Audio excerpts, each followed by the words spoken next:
The strange relationship between Oppai Dragon and Ramen Chef by death to original naming. Link to the fanfiction will be in the description.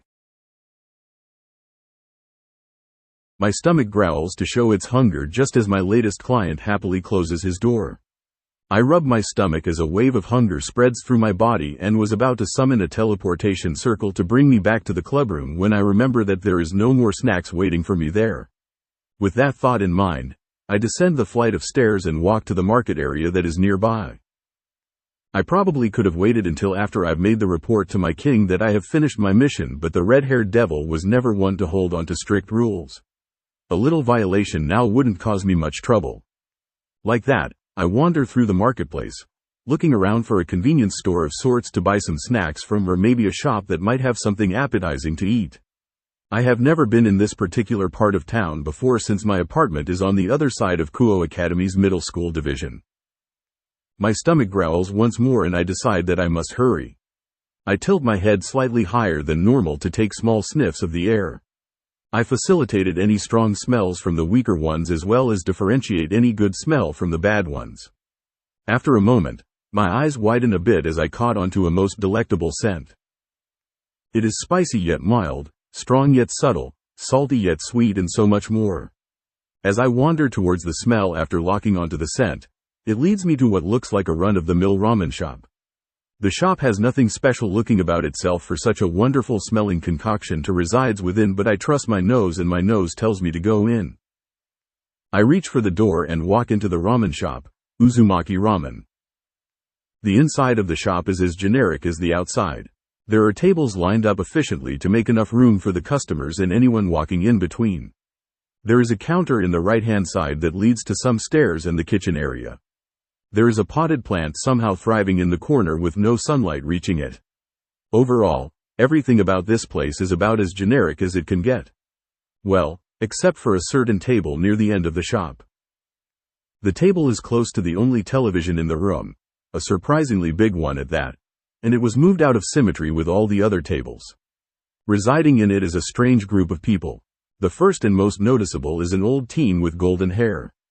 He has on an apron and a rolled-up sleeves shirt.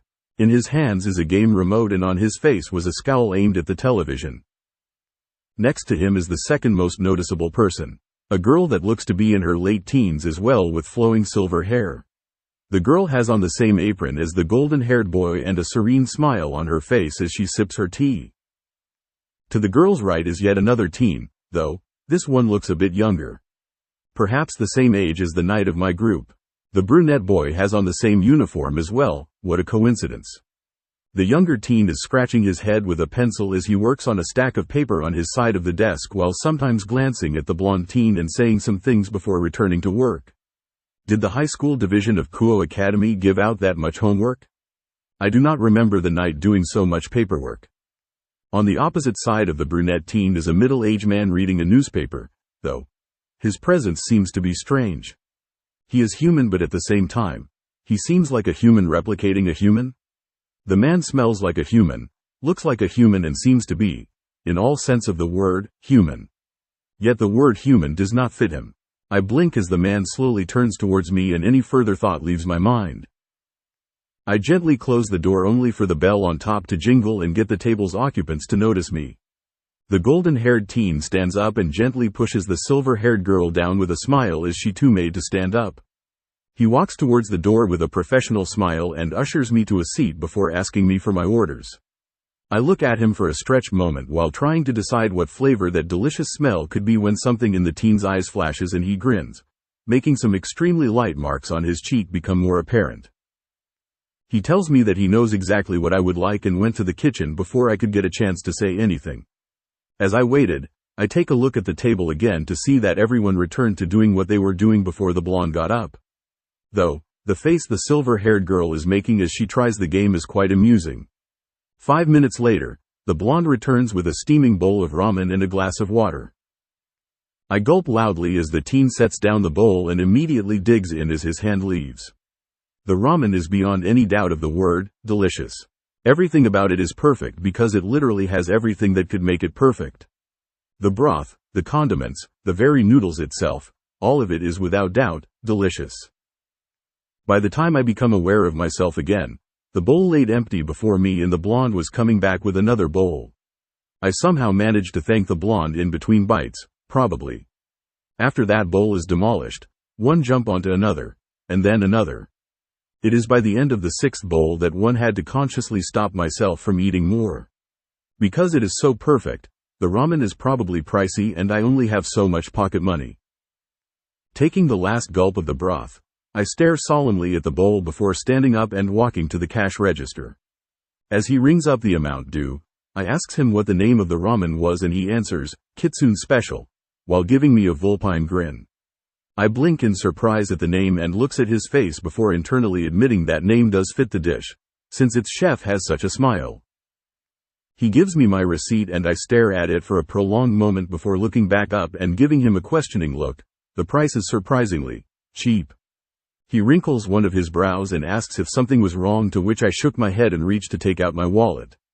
As I pull out the necessary amount of money, I asks if I could buy another Kitsune ramen to take home. The blonde's grin came back full force and he pulls out a paper bag from under the counter that smells like the delectable ramen. As expected of a professional chef, to be able to read the customer so precisely. I gladly paid for the to-go bag as well and leave the shop with an extra skip to my step. After the first visit, I returned to the shop multiple other times, and each time, the blonde would slowly usher me closer and closer to the last table before, somehow or another, I ended up sitting with them as I ate my meals. Was it because I come at odd hours and it's easier to cater me if I'm close by? Was it because everyone just want another member to the group and I'm the most closest one? Was it because I secretly want to join in the fun that they seem to have so much of? Whatever the case, I joined the little group, sitting next to the classmate, or is it year mate, of my peerage's knight, Issei, and the shop's silver-haired waitress, Matsuri. Ahem, everyone, I have an announcement. The blonde ramen chef sitting beside Matsuri, Naruto, soberly declares while he continues to put his focus into the game before him. Everyone stops what they were doing and looks at the blonde. The middle-aged man, Dirt, puts away his newspaper and sips his coffee as he waits for the news. Issei pushes aside his homework and looks at Naruto questionably. Matsuri looks at the blonde next to her with patience and I slurp down the remainder of my bowl of ramen before turning my head towards the blonde. The blonde took a moment to save his current progress on the game and puts down his remote before standing up and out of his seat. He takes a step back and rectifies himself into full height before commandingly saying, "The ramen shop is not getting enough customers, therefore, we will now start to actively attract them. Does anyone have any ideas or suggestions? We could try to pass out some flyers." Matsuri was the first to suggest something, even though it's a pretty mundane idea. I have done that already. Once a week, I post up posters and flyers that advertises the shop. The results is as you see before you. Naruto shakes his head as a negative and spreads his right hand to present the ever-empty shop. How about we go to make a few signs and wave them around in crowded streets? There's bound to be someone who'll notice that, right? Issei was the next to suggest an idea, but it was immediately shot down and rejected when Naruto says, "Then would you be the one to wave around that sign?"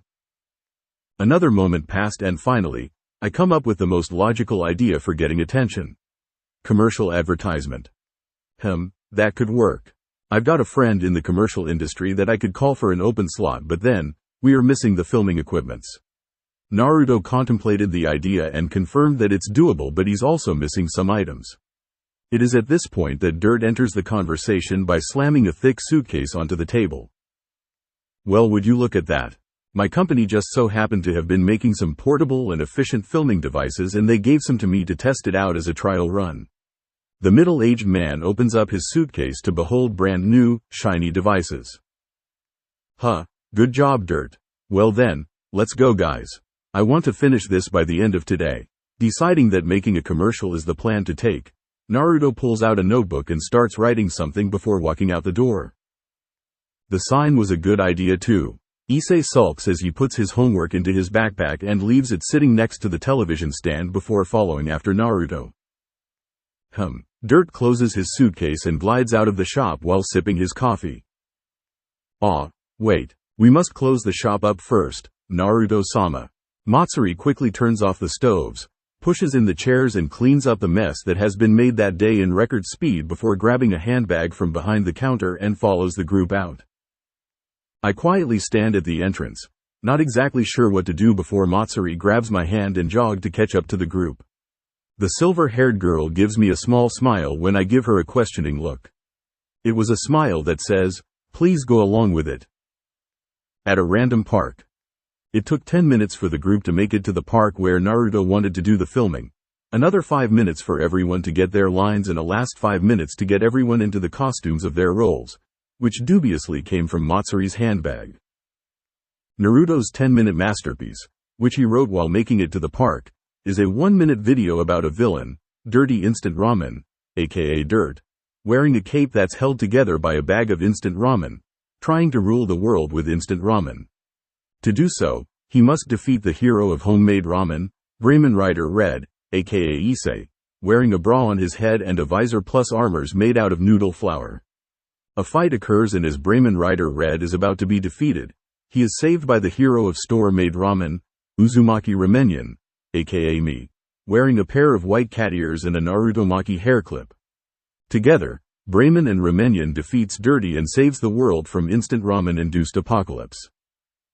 Everyone, including myself and Matsuri, gives the blonde a dubious look for his so-called masterpiece of a script, and very nearly left before he offers up free ramen of any flavor for a week. We decided to go along with it and got into our roles. Naruto became the director, editor and stage preparation personnel, while Matsuri became the person to write down cue cards for what we'll have to say. The script is surprisingly detailed for such a weird plot. Alright, everyone get ready, we'll take this in one take. Dirt, start eveling up. Issei, keep looking like normal. You got the perfect look of defeat on you. Sitting in a lawn chair with Matsuri holding up a big whiteboard behind his back, Naruto pulls out a megaphone and tells everyone to get into position. Issei sent the blonde a dark look but otherwise did what he was told, nothing. NNNNDDDDD tilde action. Muahahaha, today shall be your last, Ramen Rider Red. Dirt extravagantly flaps his cape and holds out his hand. Goo, not yet, it's not Dirty Instant Ramen. While saying his line, Issei took a step forward like his script told him to and blew up. I stare in surprise as the brunette squawks and flies a couple meters into the air before landing in a soft patch of grass and blowing up again. I hear a click behind me and turn around to see a madly grinning Naruto holding a switch that he clicks on periodically. Each click corresponds with an explosion as the script continues. By the time it was my turn to enter the scene, Issei is literally smoking from his entire body, though he didn't look hurt at all. Effect explosions maybe? Ha ha ha ha. This is it. Die Ramen Rider Red. Dirt makes another extravagant flap of his cloak and raises his hand towards Issei's direction when I take step in between with arms crossed in front of me. Though I expected it, I couldn't help but tighten my muscles like my training tells me to do as the ground before me blows up from the fake explosion. I felt nothing but a breeze passing by me, but the ground tells a different story. Truly, Naruto is a genius at blowing things up.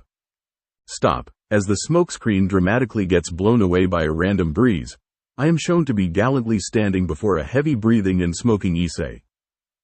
You stopped my attack? You, who are you?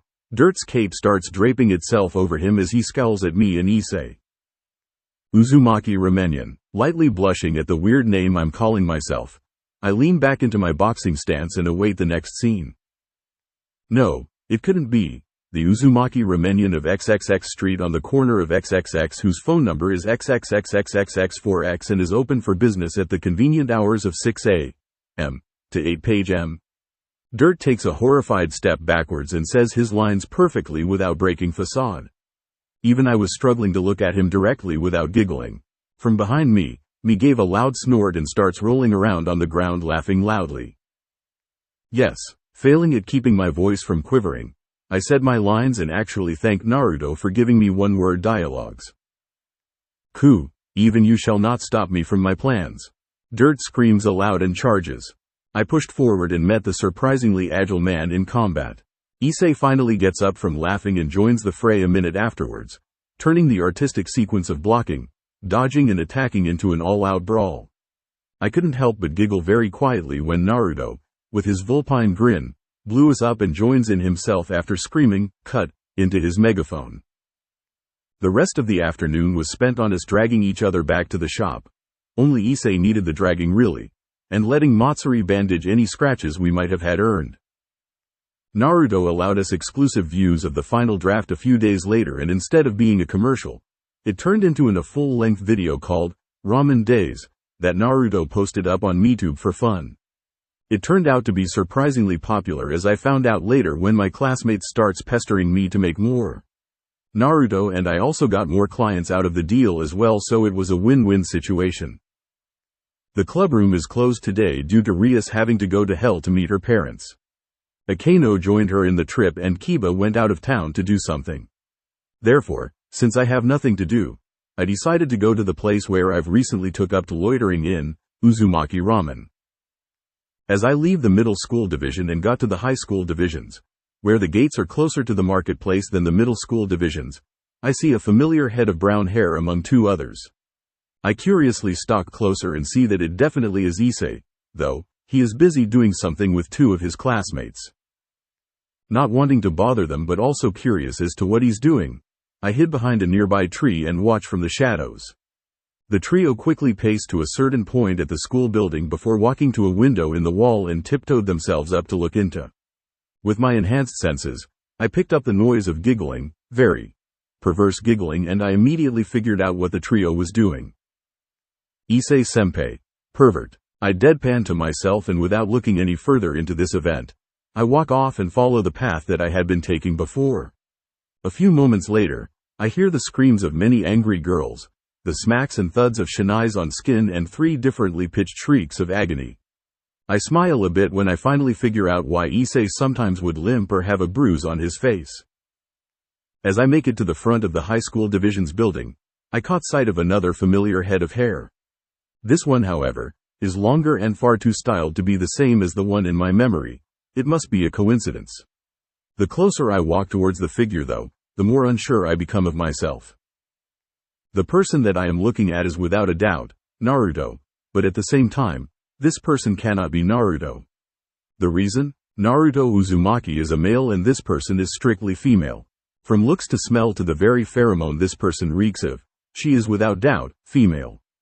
At the same time, however, she has the same sunny aura as the blonde in my memory. She has that slight ramen-flavored tang to her scent as that of the male blonde. She has the same vulpine grin on her face as when he casually smirks, and the same glint in her blue eyes as when he's about to cause mischief. Simply put, this woman is also without doubt Naruto.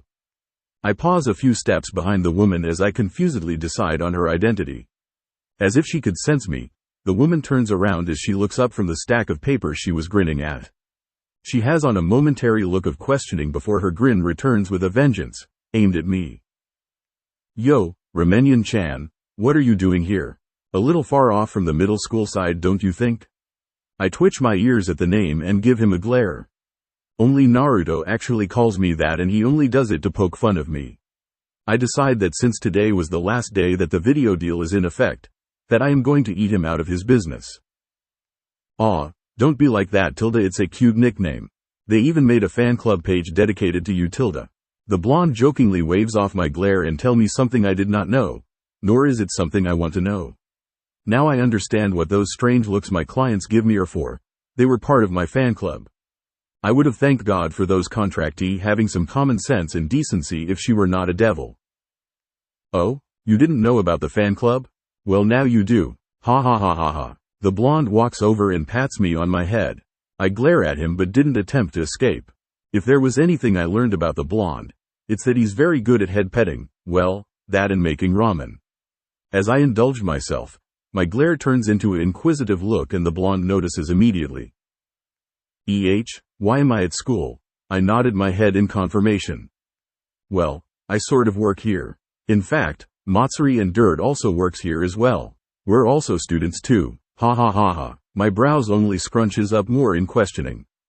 Originally, it was part of a prank for Issei, but somehow or another, it became a permanent thing. Me and Matsuri are supposedly homeschooled students who are technically enrolled within Kuo Academy.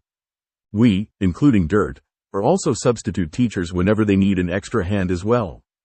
The blonde starts explaining how badly he messed with the system when I smelt something familiar coming towards us, only with a bloody tang to it. Ah, Issei's finally here. Yahoo! Issei Kiin. I blink owlishly as Naruto tunes his womanly switch up to 11 and pulls off something akin to Leviathan effect, which involves a subtle dimensional shift of the surrounding area into an isolated realm that was filled with sparkles, flowers and a pink sky. The effect is named after the inventor of said effect, one of the 4 current Saiyans, Seraphal Leviathan. Naruto? A slightly bloodied Issei said as he looks up from the stick that was acting as his crutch, only to be slammed down by a flying tackle from the blonde he mentioned. The 2 more bloodied boys behind him watches in humor as their comrade gets knocked down, then screams in resentment as they notice the one doing the knocking down, then anger as Issei harshly throws Naruto off of himself, and then fighty as they get into a brawl with the brunette for dissing off a perfectly fine woman. I watch in amusement as students starts crowding around the front of the school to watch the spectacle. Since most were preparing to leave or already leaving the school campus, there is a lot. Some were taking pictures while others gossips about the perverted trio finally having infighting. Naruto came back to my side with a satisfied face and a camera in hand. I didn't bother asking and he didn't bother commenting. It took another 30 minutes for the crowd to break up and Issei to crawl his way towards us. We proceeded to drag him back for Matsuri to work her bandage magic. Though the blonde excused himself for his actions with the pervert needs to repent for peeping on women, when Matsuri asked, it didn't help that he had a huge smile while trying to decide which picture of Issei getting beaten would go best into a photo album called Pranks Gone Right. Issei scowled and helped me clean the shop of ramen. I've never seen Naruto cried so hard before. Ding-a-ling. Sup tilde, Issei walks into the shop casually with his hands in his pockets and his bag hanging between the crook of his elbow. I turn my head to give him a nod of acknowledgement as he takes his seat next to me. Where is everybody? I know Dirt is out on a field trip since he told us yesterday, but shouldn't Matsuri or Naruto be manning the shop? Issei asks after he finishes fishing out his homework. I want to ask that too. I only just got here earlier but the pair was missing and the door was left opened. Maybe they had left to go shopping and forgot to lock the door. So they weren't here when you got here either, huh? Sheesh, how could they have forgotten to lock the door? Issei grumbles in agreement with me as I shook my head and stands up to search for something behind the counter. He pulls out a pair of keys and walks towards the door while saying, come on, they're probably at the shopping district. Maybe we could help them out. I look at his unattended homework and raise an eyebrow when I caught on to what he was attempting to do. Issei resolutely ignores my stare and I shrug. His grades, his problem, and unless he's a client, not my worries. I get out of my seat and follow after him. If Naruto comes back faster, then the Kitsune Ramen will also come to me faster. In the end, Issei went back to take the homework with him. Together, Issei and I navigated the mildly crowded market street while trying to find a trace or hide of the ramen pair. Along that way, Issei treated me to a chocolate bar and a liter of Neko Pop. He also treated himself to a visit at a local eroge shop and bought a newly released game. A little more walking happened and both of our stomach growls. He puts on a contemplative face before asking me if we should keep searching or get a quick bite to eat. Our stomach did the answering and we ended up at a maid cafe outside of the marketplace. Issei chooses a large hamburger and some fries from the menu while I went for some omurice and a large sundae. As we ate our respective meals, Issei pulls out his homework and attempts to do it.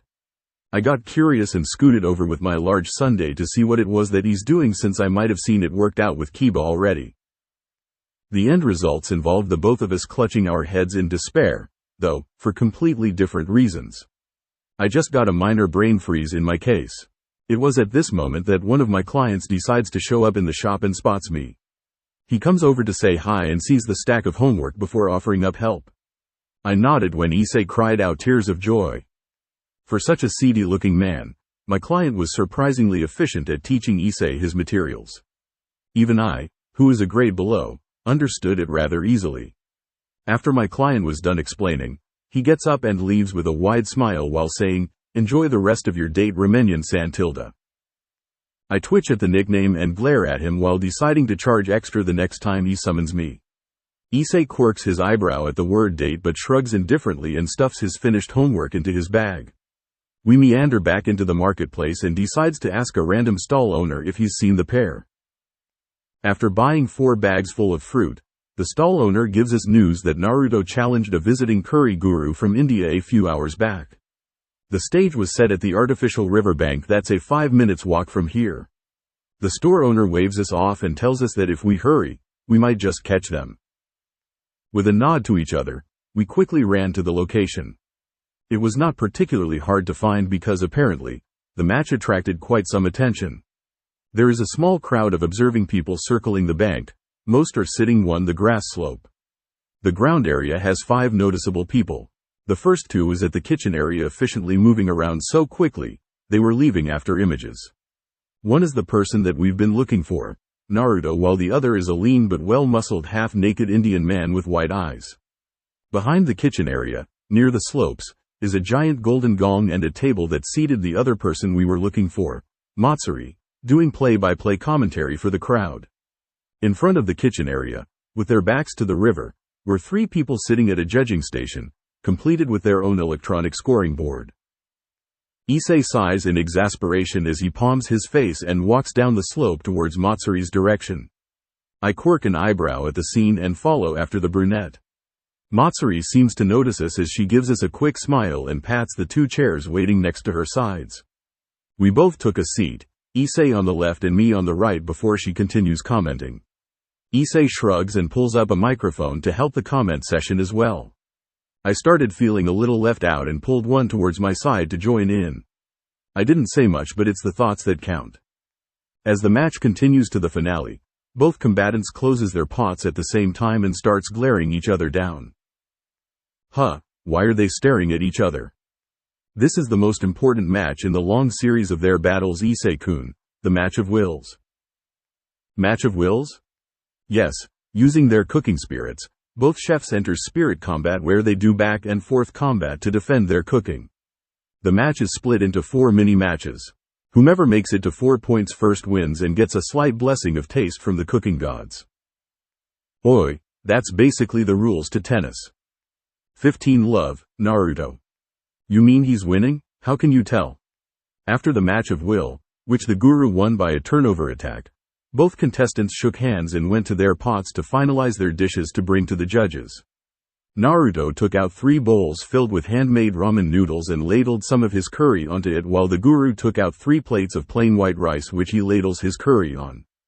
As one, they finished the final touches to their dishes and both went towards the judge. It seems that the guru agrees for Naruto-sama to go first. Issei-kun, can you tell us what dish Naruto-sama has planned?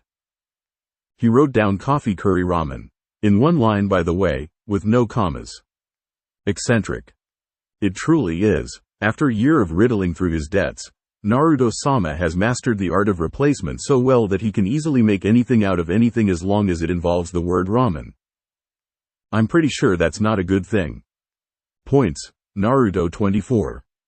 And Naruto-sama finishes with a devastating 24 out of 30 points given by the judges. How will the guru compare to this blow? Issei-kun, what is the dish the guru prepared? Plain curry. Oh, proving his skills with the most basic dish, the guru goes with plain curry. WHOSHHHHHH tilde. Boom mm. What the heck is that? That was the legendary taste bud explosion technique, Issei-kun. The rumored final skill that all chefs work their whole life for to get. Since when did cooking have something like hat? 30 points. Guru wins. I see, not even Naruto-sama could stand up against him. Issei-kun, please call for an ambulance. An ambulance? Why? Isn't it obvious, Issei-kun? The judges just experienced having their taste buds exploded. Look, the middle one is coughing up blood. Taste bud explosion wasn't a figure of speech? Didn't the guru just fed them explosives then? Delicious. Oi, don't eat that. The rest of that day was spent eating the leftover curry from the competition while watching the sunset. Most of the crowd chose the safer path and ate Naruto's curry, while some brave, red as stupid, fools tried the guru's explosive curry. There's a group of emergency ambulance for those who actually ate the guru's curry. Surprisingly enough, only Naruto and I survived the taste bud explosion. Even the guru succumbed to its explosive powers after the third bite. His last words were, "I had no idea what I was doing." #blind as heck lol. His loss was greatly mourned for. Hey Ramenian, which choice should we pick? I look up from my bowl of ramen to see Naruto and Issei concentrating intensely at the game on the television. I put my bowl down next to Issei's forgotten homework and look at the screen to read the choices. 1. Challenge her to a fight to the death where the victor takes that loser's love. 2. Get on your knees and ask her out for a marriage interview like a man. 3. Kill her family, kill her family, kill her family, kill her family, kill her family. I read the text a second time and gave Naruto a face that says, "Well, implies, the hell?" Naruto looks at my face and nods in understanding. He then pulls out the box that the game came from and handed it to me. I read the text on the box and find that there's nothing wrong with the commercializing. The box is colorful and attracts attention. The art is pretty good. My senses were trained by the Odoku Lord, Rias Gremory herself, so I should know. And the summary attracts the interest of readers.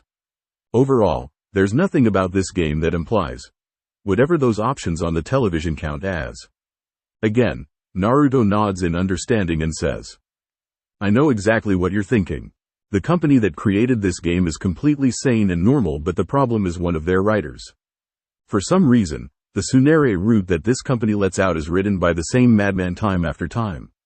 In the last game, it took the efforts of all four of us, me, Matsuri, Issei and Dirt, to defeat this route." I scrunch an eyebrow at his explanation and reread the choices. Out of all of them, choice 2 is the safest option, but if what Naruto says is true, then that means that one guy wrote this whole script, which would make choice 2 an unpredictable wildcard. Going by that logic, the craziest one is the one with the most results. Choice 3. Naruto grunts and presses the option for number 3. Issei nods in understanding, holds his breath. I watch curiously to see what will happen. The end result of that choice ended in the main character dying via girl and making the 2 restart from the very start with no skip button as a penalty.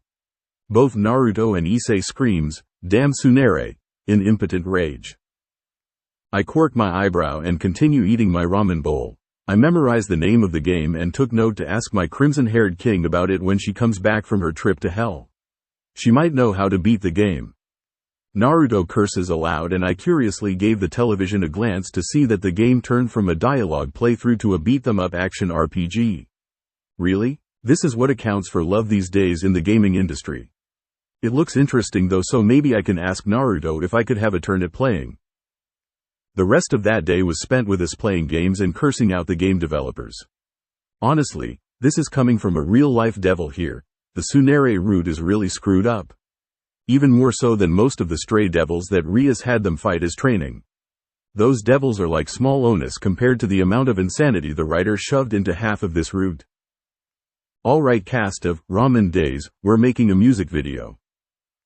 On the morning of a typical weekend Saturday, Naruto makes a bold declaration as everyone did their thing. Matsuri blinks with her cup of tea halfway towards her lips. Issei looks up from his plentiful packages of homework. Dirt raises an eyebrow from just atop his newspaper. I blink lazily as I chew my ramen-flavored manju. "Can I ask what brought this up, Naruto-sama?" Matsuri sets down her cup and tilts her head.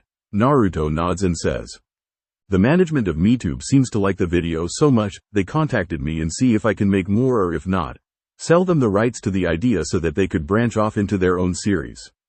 I decided to sell it, and oh, that reminds me." The blonde searches his pants pocket for a bit before pulling out 4 plastic bank cards and hands them to each member in the table.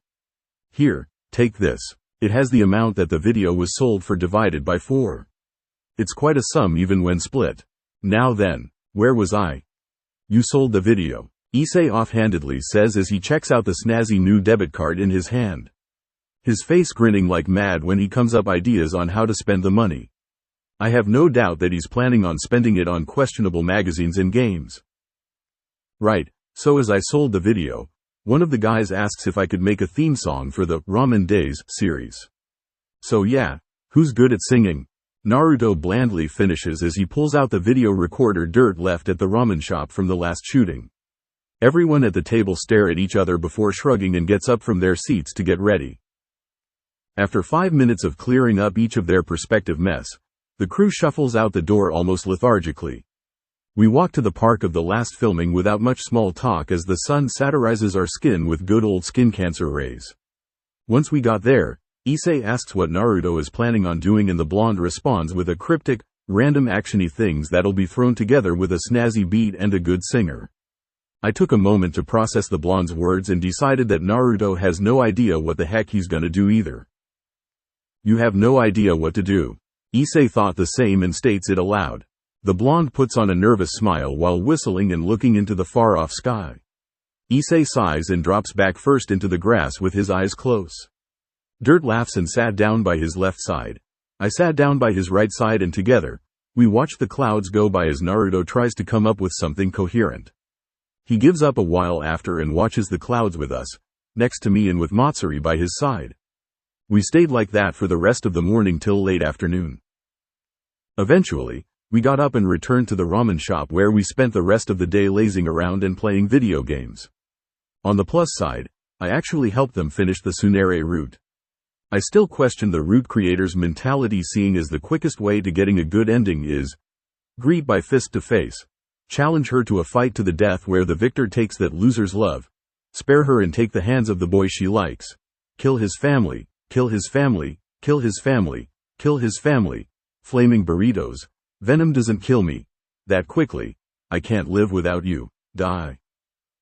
It really makes for disturbing dialogue when the both of you are trying to kill each other only to instead fall in love. In the end, the ending was nice and Matsuri seems to really like the melodramatics, but this is only because she started playing with us near the end. Issei and I have mixed feelings about the route as a whole and Naruto straight out hated it. He used that hatred as fuel in order to make the music video out of the unused scenes from the previous shooting and finished in record time. It was surprisingly good considering he was working with leftovers, but that left the problem with the song. Without further ado, Naruto drags the group to our newest location to spend the evening, a karaoke bar. Even though half of the group is underage, Naruto somehow got us through into the crowded bar and orders that we must each go to the stage once to sing. Whomever gets the most votes from our fellow barmates is the one that's going to sing in the music video. Issei was the first to go up with the encouragement. Read his harsh push, using the feet, from Naruto. He searched the song list for a few seconds and then found a song he liked immediately. The title is 99 Words for Boobs. The crowd seems to have loved it even though his singing was somewhat subpar and gave him a whooping 85 points. Most of it came from the fact that Issei had enough balls to sing that crap. Matsuri went next and found a song that she likes after a few minutes of searching. She sang the tea song beautifully, and though the lyrics were on the questionable side, the crowd were moved enough by Matsuri's voice alone to actually give up their alcohol and drank some tea. She got a huge 95-point judgment from the crowd. The remaining 5 points were from people who were too drunk and were busy hurling in the corner. Dirt was immediately skipped over by Naruto when he wondered if there was a coffee song allowed. The depressed man joined the hurler's corner. I was urged next, and just so I wouldn't have to waste time memorizing any lyrics or worry about messing up the words, I chose the easiest one in my repertoire, the Nyan Cat song. Taking in a huge gulp of air, I started nyaning continuously for the next 10 minutes. When I finally got tired, I left the stage with the following of a few awkward applause and a score of 70, surprisingly enough. I glance at Naruto and smirks at the twitch he has on his right eye as he stares back at me. It almost made up for the sore throat. I went to the bar area as Issei was made to go up again and sing a legit song. The bartender was nice enough to give me a glass of warm honeyed milk without me even asking. I gave a gracious nod and spent the rest of the stay at the bar drinking milk, watching Issei and Matsuri have a sing-off and then see Naruto, in the female disguise that he's so good at, conquer the whole thing pop idol style. We split off afterwards to go to our respective homes, Naruto with his huge trophy and I with a teddy bear, and At Least You Tried prize, were the ones that the majority of the crowd cheered for the most to come back. Faster, better, smarter, stronger, do not hold back, Issei. Walk forward and do not pause. A moment's hesitation is the end. Naruto, in a white kimono and blue hakama, slams the bamboo sword in his hand to his side and makes a powerful crack with the wind. Will you stop yelling? It's more distracting than helpful. Without turning his head away from the piece of paper before him, Issei snaps at Naruto as he quickly writes down equations and solutions with amazing speed. Pages after pages of seemingly random questions about math, social studies, Japanese, English and science flies by and Issei scrunches his brows to quickly do them all. Do your best, Issei-kun. You can do it. Sitting next to Issei, Matsuri encourages the boy on with her words of motivation. Issei responds with a grunt that sounded almost like, "Thanks bro," before quickening the already insane pace he was doing his worksheets with.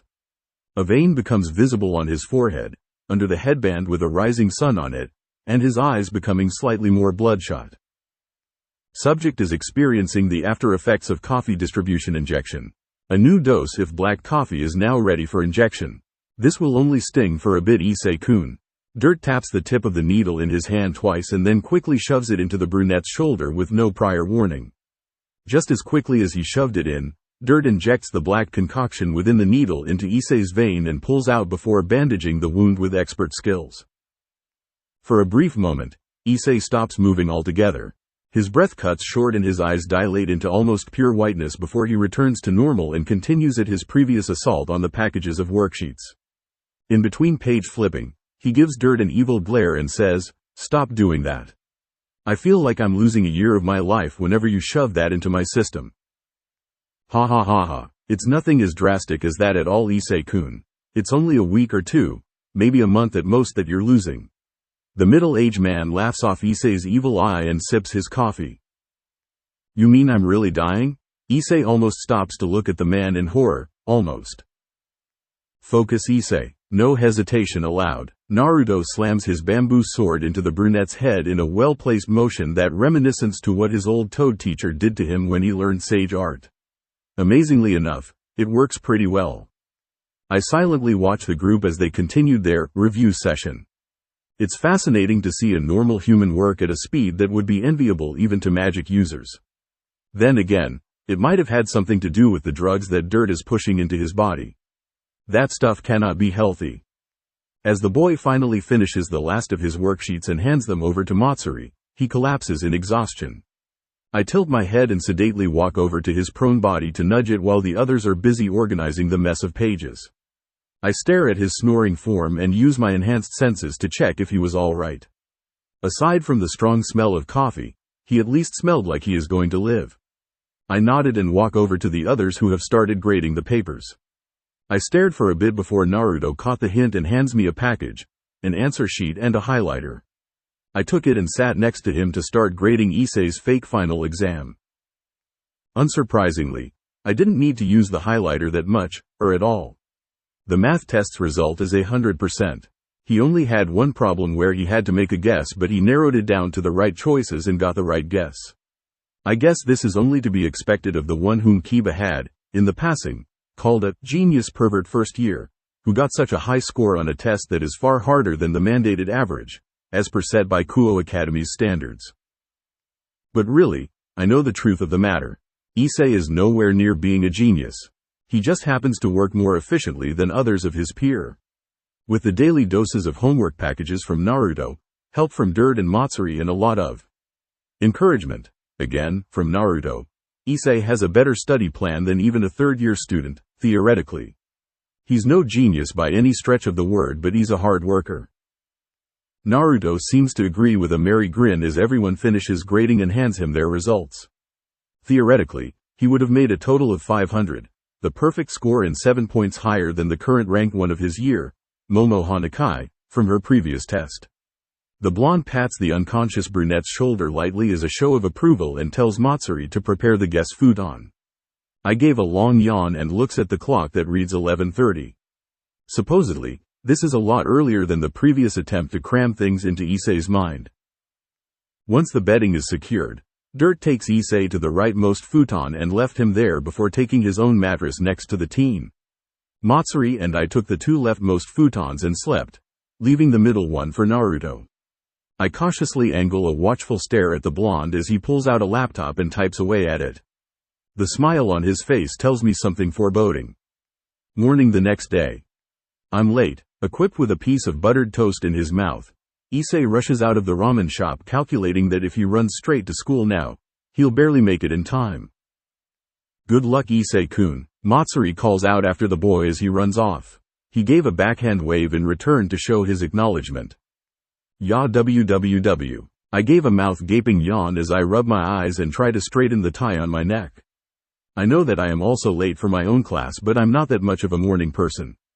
In fact, I usually have 2 to 7 alarm clocks ready in my bedroom to wake me up each morning. They obviously weren't here, and so, I'm awake and sleepy. Relax, Ramen. I mailed your teacher earlier stating that you're not coming to school today. You're not missing much either, just some review works.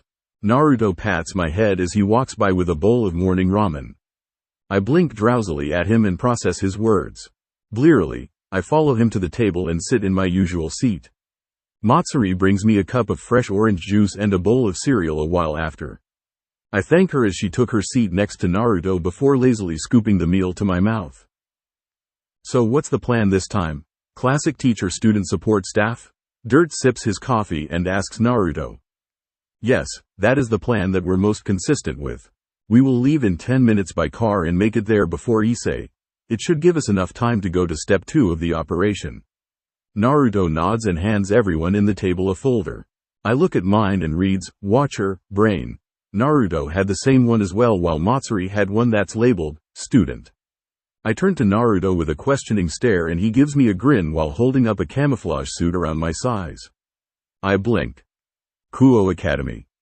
Target is moving in school, reaching the 2nd floor in 2. Matsuri, hold position. Dirt, report. Naruto broadcasts into his mic as he looks through a binocular. I bite a ramen-flavored manju in my hand and looks through my binocular as well. Apparently, the group has a long-standing tradition of helping Issei on his major tests, starting from the last midterms till today. Yes, Naruto-sama. Matsuri gave her affirmative and continued looking over her textbook in her classroom. Test acquired. Reading proves that 99% of the test was predicted accurately. Dirt's voice rang through the radio's earphones and I caught a frown growing on Matsuri's lips. That's okay, Matsuri. You worked well with that % error. Improve next time, Naruto calmly states. Yes, Naruto-sama. Matsuri dutifully agrees and puts up her textbook as Dirt walks into the room.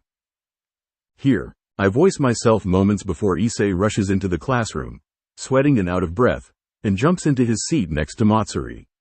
He didn't even give her or Dirt's presence a second thought as he gulps down the drink she hands him. Surprisingly, nobody gives him a second glance either as they turn around and listens to Dirt's instructions. I wonder if this is already normal occurrence for the class. Having random classmates and teachers show up, I mean. The test, helping, was quite simple once we got into it really. Naruto and I just keep watch of Issei while munching on snacks in the tree we're on and see when he starts slowing down. If he pauses, which he rarely does, we ring up Matsuri on the problem and she discreetly, help, Issei out. I don't quite understand how Issei always seemed to understand the vague gestures that the Silverette do, but it works. Dirt's only job is to walk by the room and get everyone to pay attention to their own test instead of looking around and potentially spotting Matsuri's, helping. Not that they'd be able to understand it anyways. After 3 tests, the students takes a lunch break and we all decided to camp out on the empty roof of the building eating Matsuri's pre-packed lunches from this morning. The sky made good eating weather and I managed to doze off for a bit while the others talk. Lunch was an enjoyable affair. I like the dessert Matsuri made. As the half-hour passes by, Issei, Dirt and Matsuri returns to the classroom while Naruto and I stayed on the roof. Since the last 2 tests are something that Issei is confident in, Naruto and I decided to give the brunette the benefit of the doubt and lays out on the tiled roof to watch the clouds. The ramen-flavored dangos that Naruto brought tasted pretty good too. At about the end of the last test, Naruto gave me the uniform for Akuo Academy's high school division and pushes me to the bathroom to change. I questionably got dressed and walks out to find Naruto in his female disguise and Akuo Academy's uniform as well. He takes me to the classroom that Dirt, Matsuri and Issei resides. As he reaches for the handle, he tells me to put on a big smile and say, NYA, on his cue. I look questionably at him again but consented. His devious vulpine grin came with a vengeance as he swung open the door. A random street between Kuo Academy and Uzumaki's Ramen. Ooch. Issei groans as he wobbles about. He glares at Naruto's direction and says, "Do you really have to do this every time you show up at my school?" Yes. Naruto looks up from the camera in his hand and grins at the brunette. "You're a bastard," Issei grumbles. "Correction. I'm the bastard."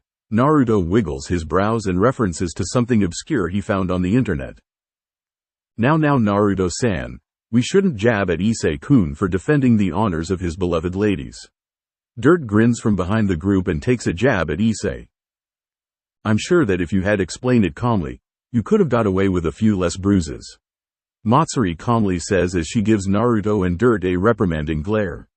The two withered back and whistles off tune while looking at the sky. I stare in humor at their antics and nibble on a Pocky that won the many students who confessed his undying love to me, and Naruto, and Matsuri, offered while Issei fought off a crowd of his classmates for either having such an awesome harem, or being a lolicon bastard. I am starting to see the ambiance of pranking Issei. It's delicious. But yeah, this one is being overdone, so I'll stop and come up with something else. Naruto waved his slender hand in the air and winks at Issei. Am I supposed to be happy because of duh? Issei glowers at the blonde and begins saying something as they turn for an intersection in the street. He misplaces his step and trips on a crack in the road, which ended with him falling on the side of the road. Just as a car that was speeding past a yellow light from a moment ago rushed towards him.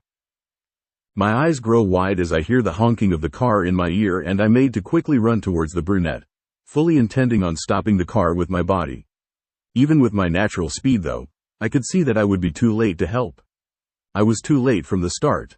The car was going too fast to begin with. Scenes passes across my sight as I could already see what was going to happen. Issei getting hit, blood splattering across the street. Me making it to the brunette first after failing to do anything. Me helplessly trying to aid him as he loses the light in his eyes. Me failing to make a difference, once again. The moment passes and I choke down a cry as I try to put more strength into my limbs to take a bigger step, even if I know I wouldn't make it. The car continues its ever closer path towards the teen. A meter. 2 feet. 1 feet. 12 centimeter. 1 centimeter. And at that moment, I close my eyes, not wanting to see the gruesome scene, only to bump into something soft and silky. It took me a moment, but I take a confused step back and open my eyes for a teary look at Naruto, holding Issei by his collar, with a scowl and whisker-like marks that was once too light to be discernible on his face. His body thrums with a familiar energy and his eyes outlined with red eyeliners.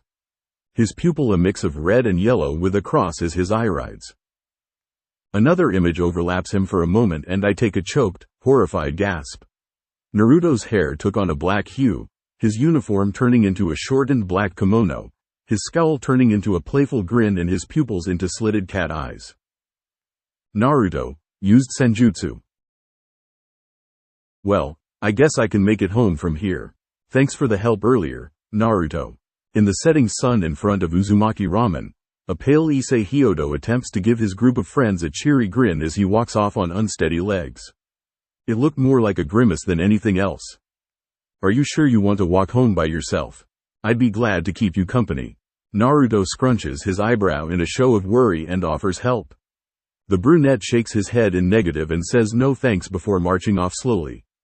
The blonde worriedly watches as his friend walk away with faltering steps into the distance before turning the corner and away from sight. He has an inkling of what Issei is feeling. His first impression of a near-death experience in his first C-rank mission shook him up as well, even though he was trained for such a thing. The almost car accident from earlier is taking its toll on the brunette. I better be off as well. It's been a long day, ha ha ha.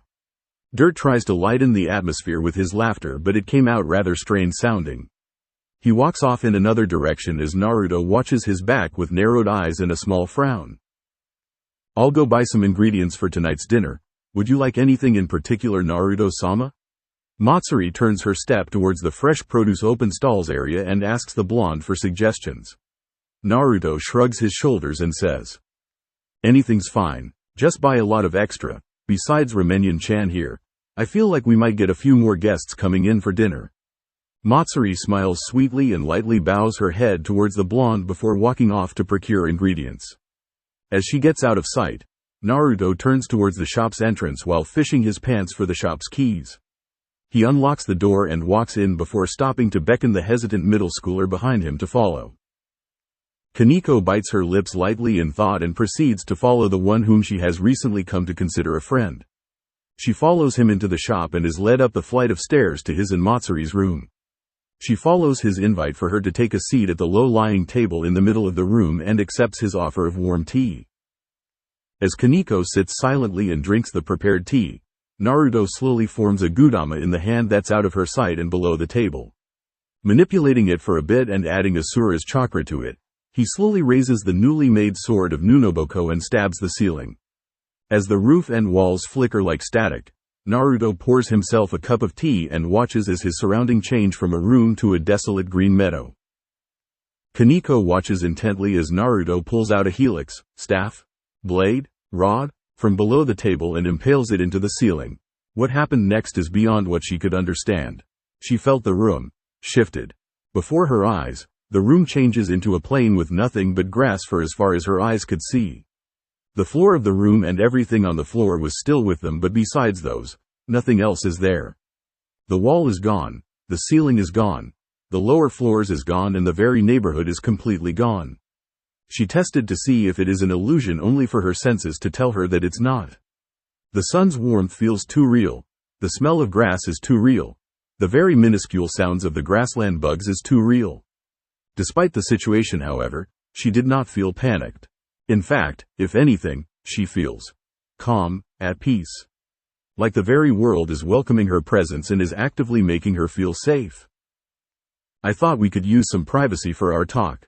Don't worry. In this world, there is no chance that anyone will stumble in on us. So take your time and think about what you want to talk about. We have all the time in the world right now, and I'll answer anything you want. The blonde sips his cup soundlessly and stares off into the distant sky as he talks to the girl before him. Kaneko blinks and stares some more at the blonde. A minute passes by, and then 2, and then 3. The blonde stayed silent throughout it all and did nothing but sip his tea. The white-haired girl lowers her gaze back towards her still steaming tea after affirming that the blonde really was planning on doing nothing other than sip tea and wait for her to start. She thought about his words. Is there something she wants to talk about? Besides the surprising use of senjutsu earlier that the blonde used to save Issei, is there anything she wants to talk about? Speak your mind, do not keep them in your thoughts. Even I cannot understand such things. Naruto stares at the golden-eyed girl before him with his own sapphire orbs and calmly states. How did you use senjutsu? Kaneko took a deep breath and asks the one thing that's plagued her since the car accident. Well, that and her brunette friend's mentality. Senjutsu is a technique that uses the untapped energy within nature and embeds it into one's own body to give an aggregate amount of boosts to a number of parameters. The way I do it is as simple as breathing.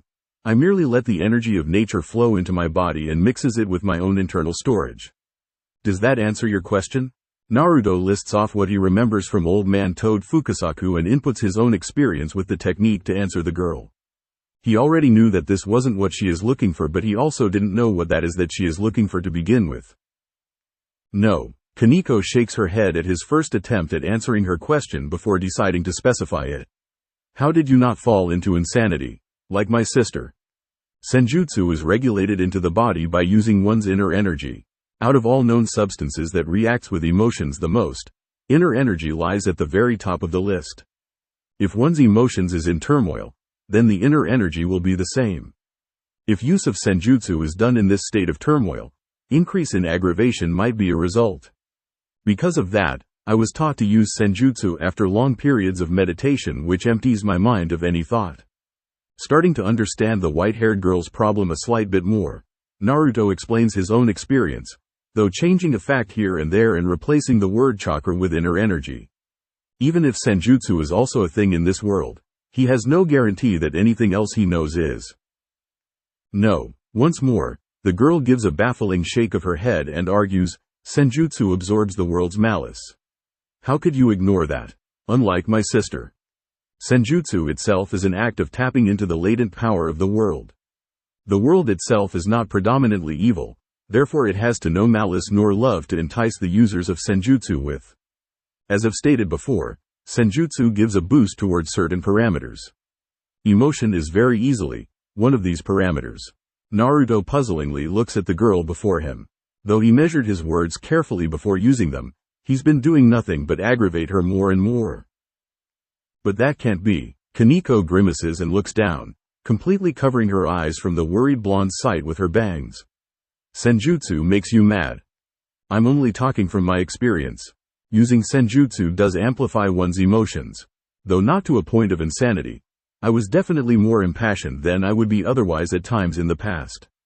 Naruto points out as he collects the energy of nature into himself and mixes it with his own worries for the girl before him.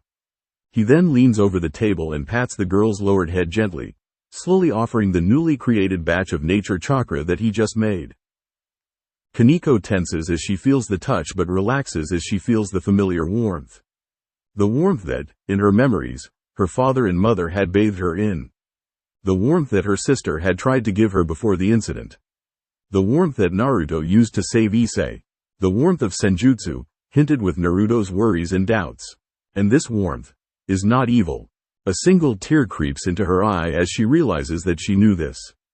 But if this is true, then that means her Ne-sama killed their saviors voluntarily.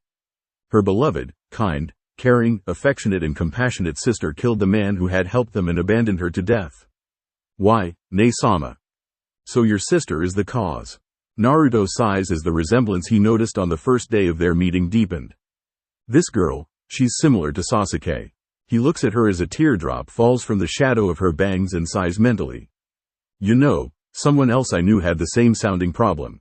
If you don't go into details, his life pretty much summaries into a tragic play where his brother betrays him out of love and duty and he goes to take revenge. My friend deeply regrets what he did to his brother because he was too late to see what's underneath of the underneath. Please, don't let it happen to you. Kaneko feels the blonde pet her head one more time before lifting up his hand up and withdrawing. Along with his hand leaves the warmth of senjutsu. She shivers at the small loss of heat but chooses to focus on the blonde's words instead. She knew what it means. She had heard the blonde repeat it offhandedly multiple times before to Issei when a prank succeeds. To see what's underneath the hidden, the true meaning of the truth. So, is there a truth behind why her sister killed their benefactor and committed so many other crimes to alleviate herself to the ranks of an SS-class stray devil? Is there a reason for her sister to abandon her to death? Is there any reason for her beloved sister to commit such atrocities besides simple madness like what she once thought? Kaneko couldn't find the answer. She doesn't understand the mind of her beloved sister. She didn't want to understand the mind of her beloved sister. She was too filled with pity for herself to try and understand her older sister. She hated her older sister and she still hates her older sister. But even so, Kuroka is still my beloved Ne-sama, and, as Ne-sama's little sister, I will find out why she did it, and find it in me, to forgive her. Even if problems and conflicts arises between them, they will still be able to find it in their heart to forgive the one who's wrong. That is what siblings are, a bond that goes beyond hatred and trust. That is what Kaneko wants to believe she shares with Kuroka, through the memories of their time together, through the love that they shared for each other, through the trials that is left for one another. Sharon wishes to trust that Kuroka still loves her like she loves her older sister. For that, she'll search. Good, you've finally decided then? Naruto's worries eases up as the girl lifts her head again. She simply nodded, her face free of all the troubles that had plagued her before, and a gentle, almost serene, smile is attached to her lips. Naruto grins at that and once more reaches his hand upwards, grasping what should be air and pulling down the sword of renewal. The field of grass flickers like a bad television channel and returns to the four-walled room that it was earlier that day. Looking at the clock on the wall, he widens his eyes a bit and promptly gets up. He motions Kaneko to do the same and says, "Come on Kaneko, we better hurry before Matsuri finishes cooking. She's making everyone's favorite today." "Sharon," Kaneko says while following the blonde as he rushes downstairs. The older teen pauses mid-flight and turns to look at her with a question in his eyes. She decides to elaborate. "Please call me Sharon. If that's what you want. Come on Sharon. I can smell Matsuri's ramen finishing cooking." Still with a small hint of confusion in his eye, the blonde grins descends the stairs once more. The white-haired girl follows with a small smile on her lip. Earlier, I better be off as well. It's been a long day, ha ha ha. Dirt waves at the three standing before him and trudges off as they gave their goodbyes and acknowledgments. He walks down the worn road and lets his thoughts wander about. Looks like I've been a bit careless. For someone to find me in this form. He smiles bitingly and puts his hands in his pockets. It might have been a coincidence that the agent of Ouroboros found him, but he's also at fault for letting the agent recognize his true self. Fortunately, he at least managed to stop information about his form and identity from leaking upon the agent's notice, but when will it be until the next coincidence occur? He pauses and leans to the side as a group of small boys and girls runs past him, all giggling and happy, without a care in the world. He smiles a bit when the thought that he is the same strikes him. Spending time with the people he met in the mundane ramen shop changed his views quite a bit. Spending time with them, not as an overseer or a watcher but as a participant, gave him new insights. The feelings that they have together, the joyful feelings that they experience together when doing something fun, the anticipation of waiting together for something nice, the frustrating feelings of trying to solve something seemingly impossible together, the victorious feeling of conquering the impossible together. These are things that he had never felt before, living in the void. These are the things he enjoys feeling now, living with the beings of Earth. And these are what he wants his fellow companion of the void to feel. He hums as he shifts his hands in his pocket to get into a slouchier walking position when he feels something within the socket of his pants. Pulling it out puzzlingly, he finds a small folded note with a short message in it that reads, "Come to the park," before burning in a flash of fire. His smile strains a bit when he recognizes the handwriting and rubs the soot off of his hand. For a moment, he mirthlessly laughs at the thought of the blonde not over-exasperating everything. Truly, that'll be the day. Stuffing his hands back into his pocket, he changes directions to the park. Park. Ah, so was you who gave me this after all, Naruto-san. Dirt walks towards the familiar blonde teen that he said goodbye to not 20 minutes ago while waving around his still sooty hand. Though, I must admit, I'm quite shocked to see that you're confessing to me. Matsuri-san and Issei-kun would be crushed when they hear the news of our new relationship. Matsuri just has a strange sense of obligation. Naruto twitches his eyebrow in irritation and tries to justify the reason why the silver-haired girl stays by his side for so much of their time together. The smile that Dirt gave says that he's not convinced or even listening properly. This makes the blonde twitch his eyebrow at a faster frequency. Anyways, the reason I called you out is because of this guy. Oh? Dirt walks closer to Naruto and takes a look at the man sitting next to the blonde. The new person is a nondescript man in his late 20s. His hair is a shade of dirty blonde, indicating that he's a foreigner or at least of foreign blood, and he wears a pair of casual black khakis and a white buttoned-up dress shirt with a gray tie hanging off of the collar. The sleeping foreigner looks like any businessman in all sense of the word, and nothing but one thing displaces him from others.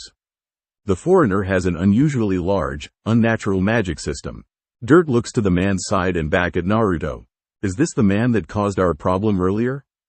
Yeah, he's the idiot that used the unknown wide area technique when we were walking back to the shop. I had no idea what the technique was, so I prompted to track, capture and interrogate him instead.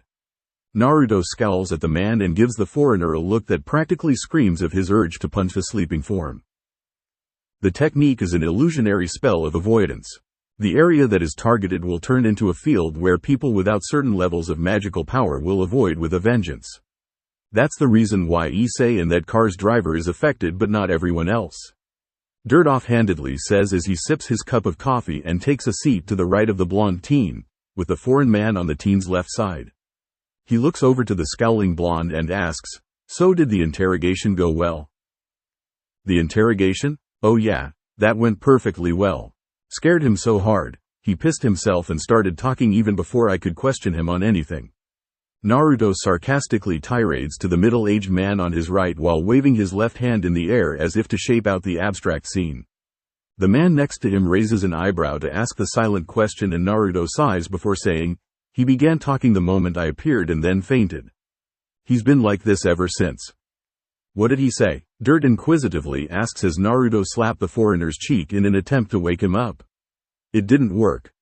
Some crap about how the Great Ophis is going to defeat the apocalyptic beast, Great Red, and take back what's rightfully hers or something like that. The blonde pauses and reaches into his pocket to pull out a Ziploc bag with a small thumb-sized marble figure of a snake. He also spat this out after it became a choking hazard. What did you do to piss off this nutcase and his boss? Ho, what makes you think I'm involved in this, Naruto-san? Dirt smirks and leans onto one hand that had its elbow propped onto his knee while staring at the blonde. The blonde glares at him irritably. Dirtaerge apocalypse. Naruto pronounced every syllable with narrowed eyes and a glare that makes the middle-aged man smirks wider in enjoyment.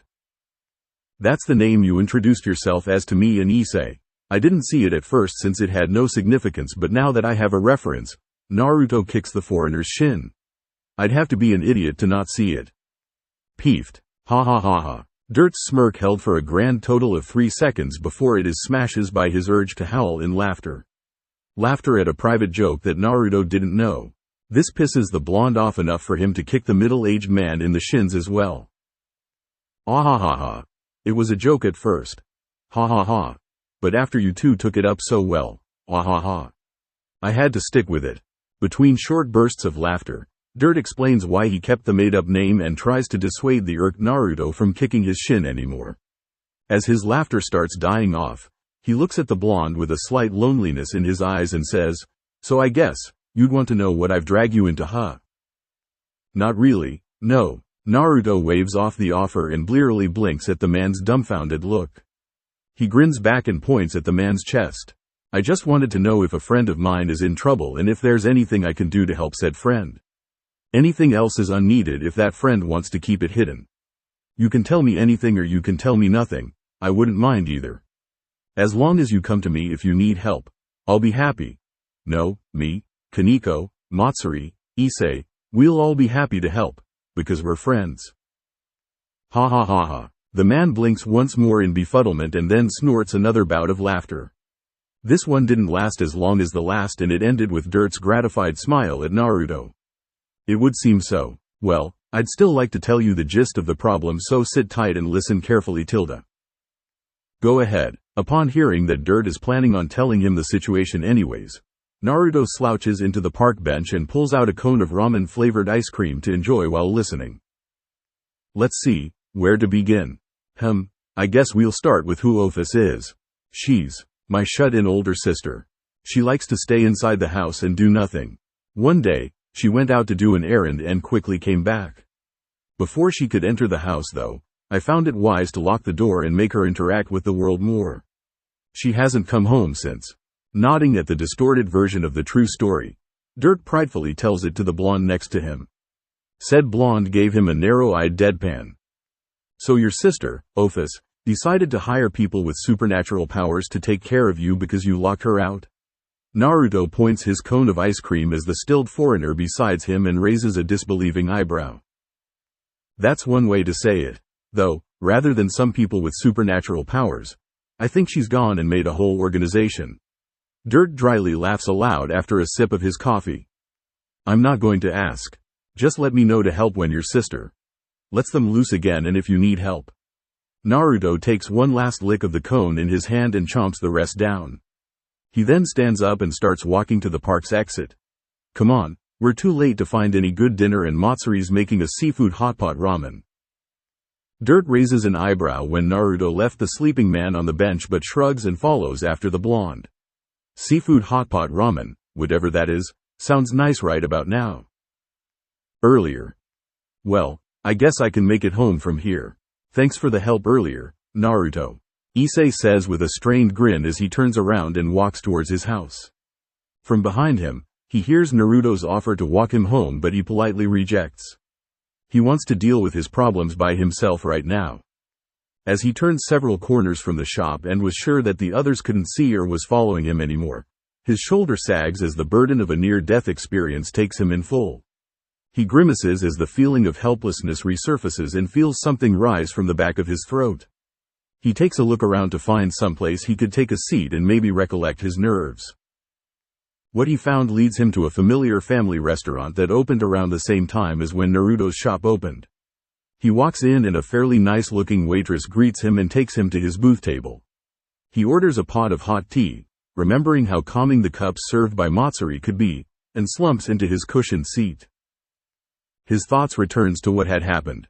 He was walking home with the group, joking around like always with Naruto when he suddenly felt the urge to leave. Leave where? He did not know. He just knew he had to leave. Thinking back, that urge was very strange. In fact, he still thought it was strange even at the situation. That was the reason that he tripped himself. If it wasn't for that feeling, I would have never gotten into that near-hit incident. He swallows loudly again as the incident flashes before his eyes. His muscles tensed and he starts feeling sweat drops growing larger and larger from the pores of his back. The images of the almost hit and run incident flashes before his eyes, and even some in-body experience of dying passes by as well. His mouth becomes drier and his breath becomes shorter. A soundless video of Matsuri panickingly calling for an ambulance and Naruto trying to get him to stay awake flashes in his eyes. Dirt is in the background holding back Kaneko from seeing the gruesome image of his to-be corpse. His hand clenches harder on the folds of his pants. The soundless video continues to grow dimmer and dimmer as the image becomes blurrier and blurrier. He lost sight of his friends one by one. First was Kaneko, then Dirt, then Matsuri, and finally, N. Here you go, sir. A pot of freshly brewed green tea. If there is anything else you would like, please don't hesitate to call me.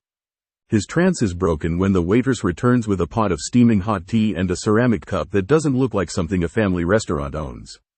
He blinks and blanks out for a moment before automatically thanking the waitress for bringing his order. He pours himself a cup and quickly gulps it down, letting the burning hot pain clear up his mind. He regrets it a second later and slowly sips his next cup.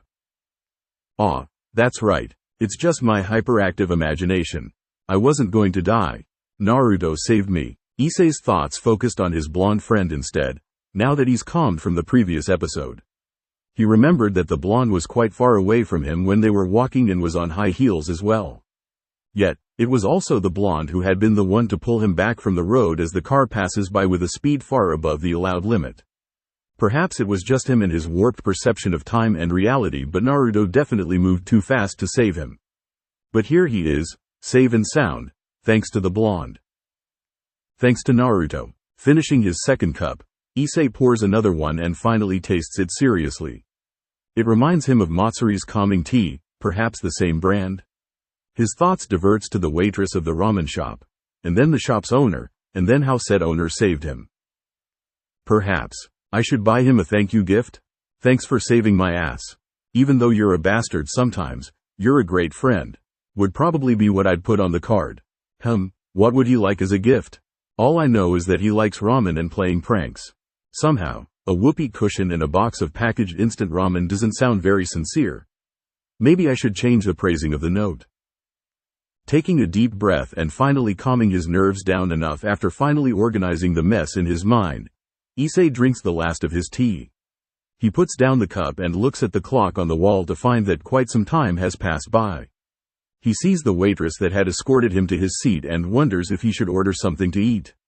His parents were going out of town for a week starting a few days ago and left him enough money to get takeouts for a number of meals. As he is about to call the waitress with her back turned towards him, his cell phone vibrates and sounds out a familiar ringtone that he gave to only one person. A ringtone of a narwhal imitating Naruto's ramen eating style. He pulls out his phone in curiosity and reads the simple message. Matsuri's making seafood hotpot ramen. Get over here so that we can eat. Ramen and Dirt is also coming. Hurry. Issei smiles and stands up to pay at the cashier before quickly leaving the store and retracing his steps to the Uzumaki ramen. He texts a short reply saying that he'll be there in a moment before running towards the shop again. From the interior of the shop, the waitress that had attended Issei smiles as her phone vibrates from receiving a message. She pockets the ceramic teacup and the pot of tea that Issei had used before disappearing into the shadows without anyone's notice. Matsuri will be mad if she realizes that a major part of her favorite tea set has gone missing. Occult Research Club. Tick-tock, tick-tock, tick-tock. Every few seconds, Kaneko would look up from her snack and glance at the clock for time. The glances won't last very long and she'll go back to her snacks immediately, but in the end, she still make minuscule glances. These glances, though not very noticeable, are very easy to spot since the girl herself is usually very still. As such, it did not take others in the room very long to notice. Rias, not being one to miss out on a juicy rumor, overheard a number of gossips floating around since yesterday about a certain genius pervert in the first-year classes having multiple beautiful girls barging into his classroom and randomly hugging him, including one very cute cat-like middle schooler with white hair and golden eyes. Not wanting to cause awkwardness due to her quick judgments and faulty information, she asked Kiba to gather more descriptions of the perverted genius middle school girlfriend from his fellow first-year classmates earlier that morning. He came back at lunchtime with a stack of pictures showing 3 very dazzling beauties. The first is a silver-haired girl with a gentle smile that wouldn't look out of place on the face of any saint statue. The second is a golden-haired twin-tailed girl with a smile that strangely reminds of a fox. And the third confirmed her suspicions. With a knowing smile, Rias sits in her chair drinking Akino's tea and secretly watching her rook glance at the clock in impatience. Akino, having shared theories with her king earlier at lunchtime, smiles tranquilly as the little girl before her fidgets almost imperceptibly. Though she isn't the one to cause the fidgeting, she's still taking the sight in with joy since it's her first time ever seeing the stoic middle schooler like this. Kiba, who's also in the little conspiracy happening against the smallest girl in the room, tries to act normal and reads his book on a chair in the corner. He still manages to make a few discreet glances at the girl when he thinks she's not looking. Unbeknownst to everyone, Kaneko has already noticed the glances she's been receiving the moment she first set step into the room. At first she thought nothing of it, but as time passes by, she begins to worry. Did the group already know about her newfound resolve that she has forged with Naruto? Did they want to talk about it? Did they want to know what she knows about the blonde? Though the ramen chef has given her free rein of the information she knew about him, she's decided to keep it a secret between them since she's never heard of him prior from Rias and figured that he'd want to keep his anonymity. Though she's willing to tell her king what she knows should she be ordered to, she's also inclined to keeping the blonde's secret between them. Whether out of thanks for helping her make a new resolve or out of obligations as a friend, she's willing to do it voluntarily. So, why exactly is her fellow peerage members giving her their strange looks and smiles instead of asking her questions, if they knew? Feeling extremely uncomfortable under the not-so-discreet glances, Kaneko looks at the clock once more just as it hits 6. Tick-tock, ding-dong ding-dong. I'll be leaving. With her mouth almost breaking into a relieved smile, Kaneko packs up her materials and immediately leaves for the entrance, to escape the strange looks and smiles. As she closes the door, she gives everyone one last glance and shudders at the smirks they have on their faces. Something is definitely wrong. Her Naruto Hone trouble senses is telling her so. On the way to the front of the high school division school building, she meets a wobbling Issei walking lone towards the entrance as well. She gets into pace with him and finds out that he's held back after class due to his extracurricular activities during lunchtime with his friends. Kaneko gives him a half-hearted reprehending glare and he at least had the decency to look impish. Together, the two walks out of the school's territory and Kaneko caught sight of a certain familiar bat flying towards the old school building. Once more, her Naruto Hone senses tingle to warn her of incoming trouble. Pack up, we're taking a trip to China, Naruto declares one day as he stands imposingly over the table. Dirt looks up from his coffee, Kaneko from her ramen-flavored snacks, Issei from his homework and Matsuri from her tea. Together in practiced synchronization they vocalize the word. tilde? It's not a well-known tradition, but this market area has its own sets of legends during July 7th. Each year, on that date, the goddess Tanabata and the farmer Mikoran meets at the highest point of the tallest bamboo tree and descends the heavens to the shop that the tree resides. In having those two eat at the shop that the tree is in, the wishes on that tree will come true and the shop will gain a year's worth of good fortune. Naruto points his thumb in the general left direction of the shop. Last year, the crappy Dengo shop from over 4 shops down won by a landslide with a bamboo tree that they grew since they were a child. Now, as a firm believer that ramen is the food of the gods, I will reclaim my shop's rightful place as the shop in which a goddess and her boyfriend meets up to pig out in. As he finishes his speech, everyone else puts on a complicated expression that ranges from either, "Is this guy serious?" to, "I can't believe I'm listening to this." Oi, that sounds like a bunch of folklore legends you threw together, blended in a juicer and then desecrated beyond all imaginable possibilities. Apologize to all ancient folklore tellers, damn it. Issei is the first to give in to his impulse as he slams one hand on the table and uses the other one to point rudely at Naruto. The blonde is completely unfazed with this accusation and retaliates with a resolute, "I shall apologize to no one until the ramen gods have been appeased by my defeating of all the others in this district." The uncompromising fire that burns in his eyes said it all. Matsuri, Dirt and Issei knows that look quite well, the look of the ever-troublesome serious Naruto. Kaneko, who had not gotten a chance to meet this form of Naruto, looked slightly put off by the look but stood her ground. Chair against the overpowering pressure of the blonde's resolution. "I'll go pack the luggage for a week-long stay." Matsuri was the first to give in to the blonde's verdict and goes upstairs due to what she said she'd do, all while worrying about various things pertaining to the shop. One would think that she's the owner rather than an employee with what she has to worry about. "I'll go get the van ready." Dirt sighs and sips his coffee as he saunters out the front entrance of the shop. Somehow or another, he has obtained the position of being the group's appointed chauffeur. Not that he really minded or anything, it is fun seeing them squirm in their seats whenever he steps on the gas pedal. "I'll give my parents a call and tell them I'll be gone for a bit with you guys." Issei sighs aloud and pulls out his cell phone. He walks out the shop after the middle-aged man and asks if the man could give him a ride to his house so that he could pack some clothes as well. Dirt complied graciously and they went out together. "I'll contact my guardians." Tilting her head to the sides in slight puzzlement at the group's quickness to go with the blonde's idea, she pulls out her phone and starts calling her king while walking out the door as well. Rias will probably allow her to take a trip as long as she promises not to do anything idiotic. If anything happens, the high-class devil can teleport to her location immediately anyways. Somewhere in China. A random bamboo forest. "Kaneko, over here." Issei yells as he ducks behind a large pile of rocks with a hail of flying needles following him only to impotently bounce off of the rocks. Kaneko follows the brunette and barely makes it to the covers of the rocks before her own rain of needle strikes hits the stone pile. She tunes her heightened senses and waits until the sounds of needle throws stops before whipping her head to the side, just out of the rock's protective covering, and accurately shoots 4 tranquilizing darts from her makeshift bamboo blow dart gun. As the darts hits, she feels a small surge of pride for her accomplishment before it's crushed by the sense of shame for actually landing herself into this ridiculous situation to begin with. "Shoot, they're circling us. Come on, Kaneko." Issei, who's on high surveillance with the data that Matsuri is streaming to him constantly, sees a dozen dots moving in an oval shape, encircling in on his and Kaneko's current position. He tugs his white-haired partner in crime's arm to break her out of her remorseful reverie before breaking into a run for their next cover, a large patch of bamboo clusters.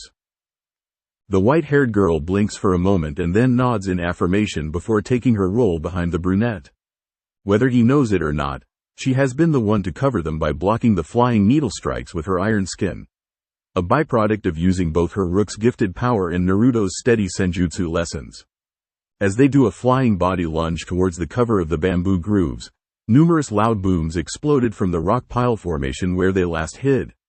The sound of enemies screaming in anguish rang through the air, and the laughter of a certain ardently devoted member of the ramen cult rang even louder, far more gleefully than what should be allowed in the situation.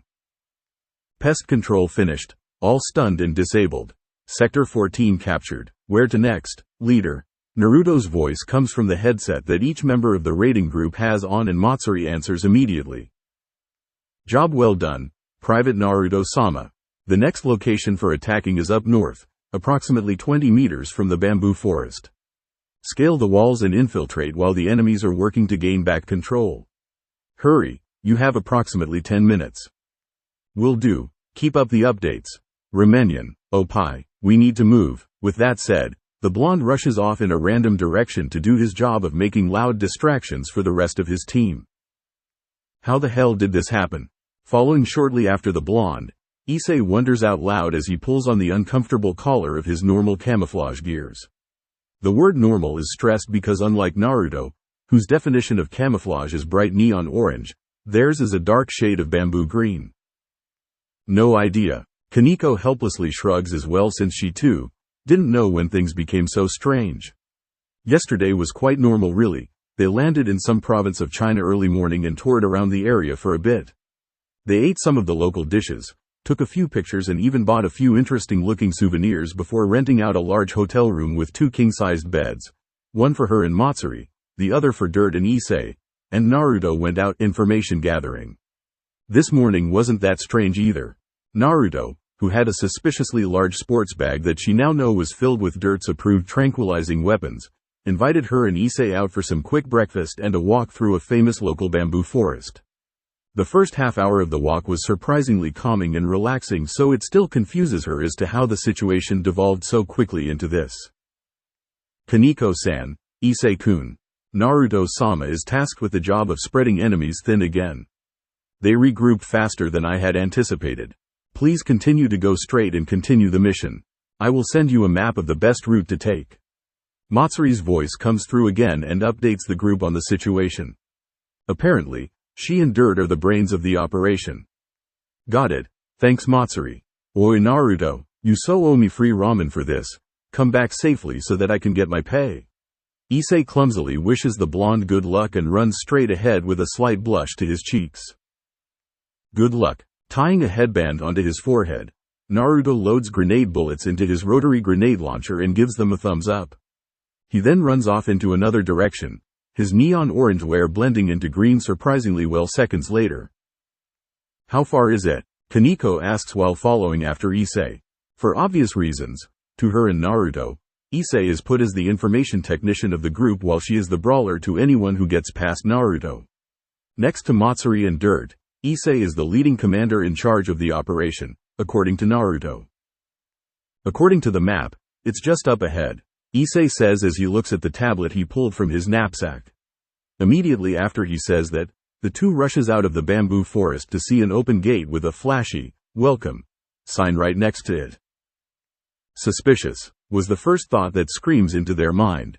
The second was to dodge, aka get the heck out, as a giant shadow looms above and a large creature falls from the sky and lands just where they were. Boom. Smoke and dust kicks up from where the unidentified large being lands, and Issei takes that moment to fall back with Kaneko, both taking out the gear that Naruto armed them with to fight off enemies.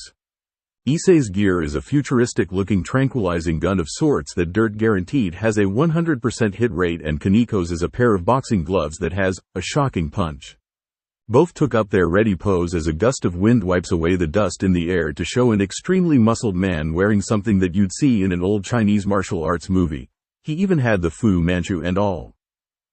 So you two are the intruders who are after what we've safeguarded for over 1,000 years. The man booms in perfect Japanese with an energetic hint to his voice. He towers over the two and they flinch at his crushing gaze. Before they could say anything, however, Naruto rushes out of the forest as well towards the large man, his shirt missing and his gun gone. In the name of my God, I shall be demanding this year's bamboo tree, lariat. Serious Naruto meets eyes with the towering giant and slams a wide haymaker at the man's throat. The man lifts up both his arms upwards to block the move before twisting one of his blocking arm to grab the blonde's offending limb and makes to throw him. Naruto retaliated by slamming one of his foot into the man's face mid-throw and leaps off after the man releases him. He lands in front of his two partners, and without taking his eyes off of the man, the blonde speaks to the two behind him. Ramen, Oppai, hurry. The two didn't need any more words of instruction as they immediately listens to the blonde's words and dashes off. From behind them, the sounds of fist colliding with fist resounded throughout the temple ground in the bamboo forest. Once inside the gate, they followed Matsuri's map and make numerous twists and turns, going through many doors and pathways. Issei got extremely proficient in hitting enemies on sight with his sure-hit gun, and Kaneko uses her instinct to take out anyone that tried a sneak attack in close combat. Together, they quickly navigated the catacomb of the temple ground quickly. As they turned the last corner, their eyes are momentarily blinded by an amazing sight. Before them, a single graceful bamboo stalk that screams of holiness stood in the empty field. Kaneko and Issei looks dubiously at each other as they had no idea what to do. A group sneak attack from earlier had took out their headgear, and Matsuri never told them what to do should they have made it this far. Kaneko shrugs and nudges Issei forward to touch the tree. If it's nearly as holy as it looks, then she should definitely not be the one touching it.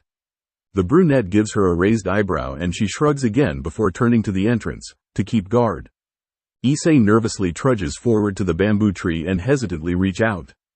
He touches it and feels a cool smooth feeling in his palm before the tree explodes into 1,000 grains of fine golden powder and something shoots upwards from the remains of the tree. Was all he could say as firework explosions appear continuously in the air for a whole minute. Soon after that, the ground trembles and quake and the walls around them shake. Kaneko swiftly returns to his side and enters a boxing stance as he looks at his hand, which had instinctively grabbed some golden dust. The walls fall to show a large crowd of people, all applauding them, some cheering, some booing and others with a grudging look in their eyes. Issei and Kaneko blink owlishly at this and stood stock still. The massive man from earlier in the ancient Chinese robe comes up from the crowd and grabs both Kaneko's wrist and Issei's wrist and raises them both up into the air while declaring loudly in two languages at the same time. The victor of the 143rd Bamboo Temple contest is Team Cult Ramen. The man then lets go of their wrists and let their hands go limp by their sides as the crowd renewed their applause, making the temple echo with clapping. He turns around and gets on one knee with a huge smile on his face. Congratulations, foreigners. You have fought valiantly and shall claim your prize. Both Kaneko and Issei continued looking at the massive man stupidly, as if not understanding his words even though he was speaking in their language. Before they could say any more, however, the massive man stood up and they were crushed by a group hug consisting of 3 people. Ha ha ha. Good job, guys.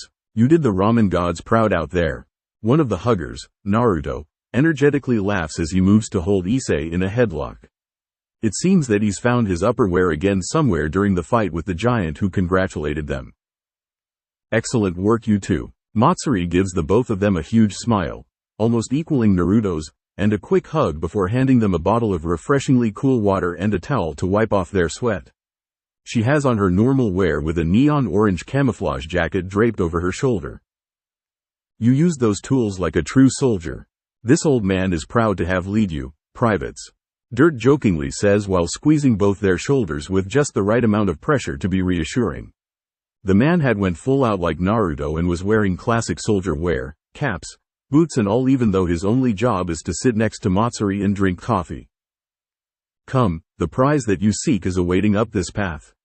The large man in the Chinese robes allowed us a moment of reunion before walking towards a random pathway on the temple ground. Naruto, with a wide grin on his lips, slung an arm over both Issei's and Kaneko's shoulder before following the man. Dirt and Matsuri quickly took up to following behind the blonde. What's happening? As they walked down the corridor behind the Chinese giant, Kaneko found it in herself to recover from the strange happenings first and asks the question of the day. Issei recoups soon after and nods in agreement with the white-haired girl's question. Matsuri, who was right behind the middle school girl, tilts her head and questioning and asks in return. Did Naruto-sama not tell you what we were doing? It was an innocent question from a completely innocent bystander involved in the fiasco, but it caused a strong impact. Together as one, Kaneko and Issei both whips their head towards one location and glares heatedly at the person residing inside that general location. Ah, I knew I forgot something when we were getting breakfast. Taking his arms off of their shoulder, Naruto loosely hangs his left arm to the side while using his right hand to scratch his cheek abashedly. His cheek grows a slight blush when he notices his two side companions' glare increasing in intensity and feels the burning sensation of Matsuri's reprimanding frown on his back.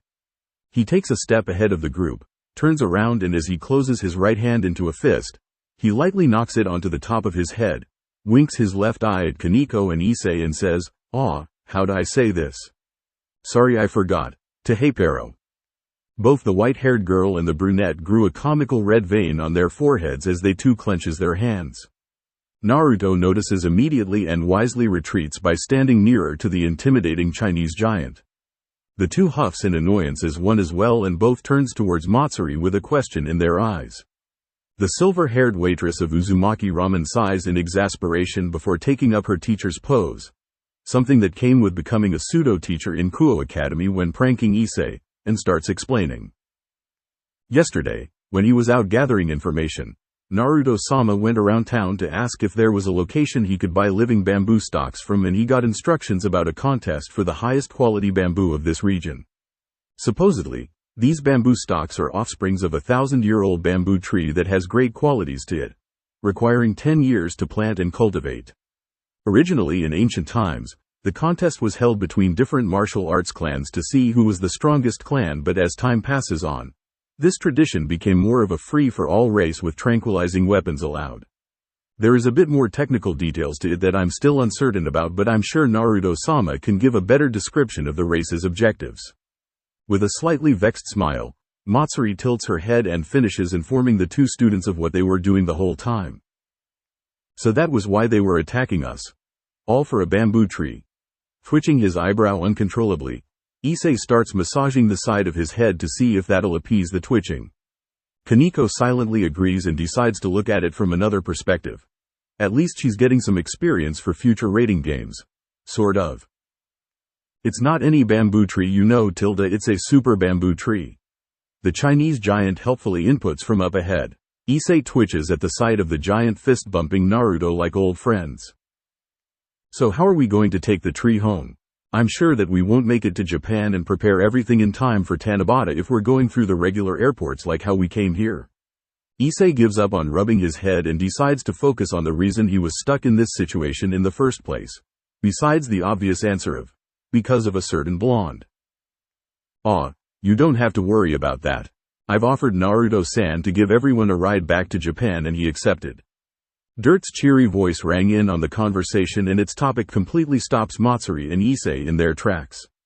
Kaneko pauses to look as well when she sees the silver head and brunette mechanically turn their head towards Dirt, who's holding up a thin card. A flying license card. Uzumaki Ramen. Click click, slam, ding-a-ling tilde. Matsuri, prepare the decorations and open the shop. Kaneko, get some rest. Dirt, try to revive Issei. I'll go make some ramen for lunch. Opening the door to his ramen shop roughly, Naruto staggers in with a large bamboo tree on his shoulder and a bag of bamboo branches in his hand. Behind him Matsuri and Kaneko walks in with unsteady legs, leaning heavily on each other, as if their continuation depended on each other's support. Trailing after those two is Dirt and Issei. Dirt is casually sipping his coffee with a shiny sheen to his face while Issei isn't really moving, or breathing. Apologies, Naruto-sama, I will have to postpone until recovery is made. As Naruto slams the bamboo tree on his shoulder down in the middle of the shop, Matsuri leans Kaneko down into her seat and takes a seat herself. Dirt does the same with Issei and takes the television remote to turn to a comedy channel. 30 minutes later, Naruto comes out with 5 large bowls of freshly made bamboo ramen and spreads them out to the group. Issei manages to revive himself due to hunger after Kaneko's 3rd bowl and Naruto's 5th bowl. They spend the rest of the day doing nothing but laze around the table, recuperating. At around 7 or 8, when the sun completely disappears from the sky, they each slowly gets up from their spots and pull out a blank piece of paper to write on and hang off of the haphazardly placed tree in the middle of the shop. Of course, since there is a festival going on around them, the group wanders outside to join the festivity, Naruto forgetting his job of manning his own shop. They spent the rest of the night goofing around the various stalls at the shopping district and having dinner out as well. They each left after their own farewells and departed towards their respective houses from Uzumaki Ramen when the clock ticks midnight. I'll be going, thank you for treating me to dinner. With a roasted squid held in her mouth, Kaneko bows down slightly and leaves with her large bag of toys and snacks. I'll be going as well, it's been a fun day. Have a good night everyone. With a wave of his hand, Dirt turns around and walks to where he last parked his van. Yawn. Damn, there's school tomorrow too. Good night you two. With drooping eyes and a loud yawn, Issei walks off towards his house with a festival mask that he bought earlier between his hand. I'll prepare the futons. Remember to sleep soon Naruto-sama, it's been a long day. Matsuri warmly advises her blonde roommate after walking into the shop and heading towards the stairs. Seeing him nod once in acknowledgement, she walks up the flight of steps and leaves her caretaker to do what he wishes. So it was true. After waiting for Matsuri to at least open the door to their shared room, Naruto walks up towards the table that he and the others usually occupy, past the newly acquired bamboo tree that is noticeably missing the wishes tied to it earlier. He makes it to the table and narrows his eyes to see the objects in front of each chair and 2 empty ramen bowl in the middle of the table. He picks up the note tied under the ramen bowl and reads it in his mind. Thanks for the ramen, it tasted great. As a gift, I tried granting the wishes on the tree to the best of my ability. Have fun with them, Tilda. Sign, Goddess of Reunion, Tanabata. Putting the note down, he looks at the objects on the table. The wishes were placed in order with each seat's usual occupant. Starting from the left with Dirt's, I want a completely new extraordinary way of making coffee, wish. A book named New Extraordinary Way of Making Coffee, and a note reading, I hope you like it, Tilda, was left on the wish tag. Next to it is his own wish of wanting to protect his friend. The gift he got is a gun with 4 full cartridges of bullets. For some reason, Naruto is really doubting Tanabata's goodwill. Sitting innocently alongside his gun gift is Matsuri's wish for world peace. The goddess left a note that says, Tilda? That's super hard. How about inner peace instead? Here's a goddess certified love charm, Tilda. And in pink omamori with the kanji for love on it. Rounding the table's corner, Kaniko's wish for being able to understand Ne-sama better is paired with a book that's titled How to Get Closer with Your Close Ones for Dummies. Besides Kaniko's wish is Issei's not so surprising, I want to become a harem king. The goddess answers seriously with a note that says, start by being friends first, and another omamori with the kanji for friendship on it. He. Naruto chuckles at each gifts and gathers them up to put under the television cabinet. Once he closes the cabinet, he yawns loudly and walks upstairs to join his roommate. Too bad Tanabata didn't stick around. He gets a feeling she might be a good conversationalist in the arts of pranking. So you have no idea what you wish to do for Naruto-san, just that you want to do something for him. Dirt raises one of his eyebrows in questioning as he gathers what the nervous boy before him said. He then smirks connivingly and says, My Issei-kun. How daring of you to make the first move. Why, not even Matsuri-san, whom lives with Naruto-san, had mustered up the courage to do what you're subtly implying. TCH, are you helping me or not, old man? 'Cause if not, I can always find someone else to get help from. Issei scowls at the middle-aged man with a twitch of his eyebrow. Honestly, he had a hard time debating on whom to ask for help in finding Naruto a gift, and Dirt came out as number 1 simply because he knew Naruto the longest, tying with Issei. Matsuri was out since she's the type to think of everyone and will only advise Issei on getting something mundane, while Kaniko barely knows the blonde for more than a month. Ahahaha, it's just a little joke, Issei-kun. Dirt chuckles lowly from the top of his coffee cup and smiles at the brunette in a grandfatherly way. But why would you want to buy him a present? If it's about him saving you from the near accident, I'm sure he did it without expecting a gift.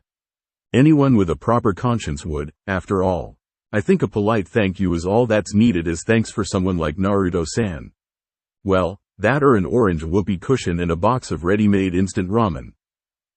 It's not just for him saving me. He's done a lot of things for me since I've first met him. He gives me advice and accommodates me with my high school lessons as well. I just want to thank him for helping me out so much.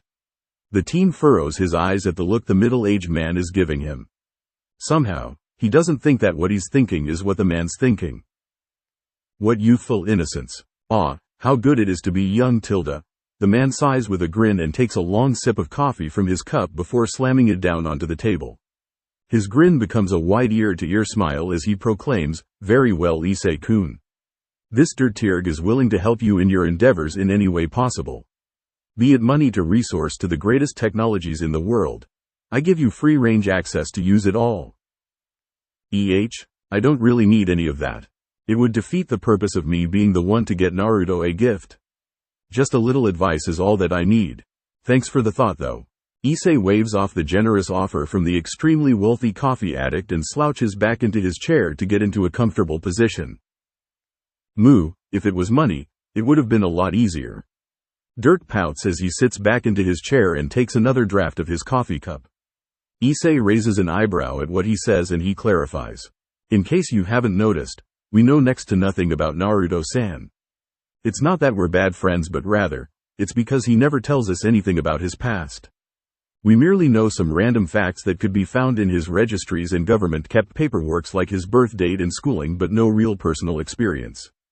From my memory, I only know for a fact that Matsuri is an unofficial relative of Naruto's and that he traveled the world before opening the ramen shop. Huh, you're right. Issei holds his chin in between his thumb and index finger and tries to recall what he knew about the blonde in topic. Nothing pops up and it only reminds him of the reason why he's looking for help in the first place. He throws his hand into the air in surrender and sighs out, dang, so I'm at a dead end, huh? Not exactly, no. I think I might have an answer to our predicament. The middle-aged man rubs his stubble and mutters something. He then stands up and goes to pay the bill for the curry and hamburger that both he and Issei ordered before walking out the door of the restaurant with the brunette following closely behind. As he walks towards the direction of his van, he asks his brunette friend, Issei-kun, can you call Kaneko-san and acquire her help as well? I have an idea that just might work. Huh? Kaneko? Sure. If she's free, I guess. Issei follows the man with a questioning raise of his brows as he pulls out his phone and complies with the man's request. Unknown hospital basement. Where what? Kaneko pinches her cheeks and slowly pulls as she muffles out her question to what Dirt just said. Issei did the same thing as well. I want you and Issei-kun to use these untested virtual reality mind-jacking machines that my company had made a few weeks earlier to access Naruto-san's memories and dreams. Once inside, I would like you to look around and find any information about a good gift to give Naruto-san. The middle-aged man replies simply as he types on a keyboard in front of a glowing futuristic-looking machine. And pray tell, what is a virtual reality mind-jacking machine and how does it enter the mind of someone? Issei asks as he pinches the bridge of his nose. Honestly, there were plenty of other questions he wanted to ask as well, like, why are they in a creepy basement under an abandoned hospital? Why Dirt's company felt the need to make something that's basically an interrogation tool, why they thought it was a good idea to leave something so ominous sounding out in the middle of nowhere, and so many other questions. He just felt that these two questions were the slightly more important and on-topic ones. The rest might give him more of a headache than an answer. Well, the virtual reality mind-jacking machine is just what it sounds like. It hijacks the user's mind and inputs it into a virtual reality that is closely akin to a mirror of the mind. As for the memory and dream programs, Dirt stops typing and looks up from his keyboard filled with too many buttons to turn his gaze at the pair of observers. He reaches into his pocket and pulls out a plastic card with a single strand of yellow hair in between it. It is just a gimmick that one of the lab monkeys created to get to know his girlfriend better. It ended up with him breaking up with his girlfriend immediately after.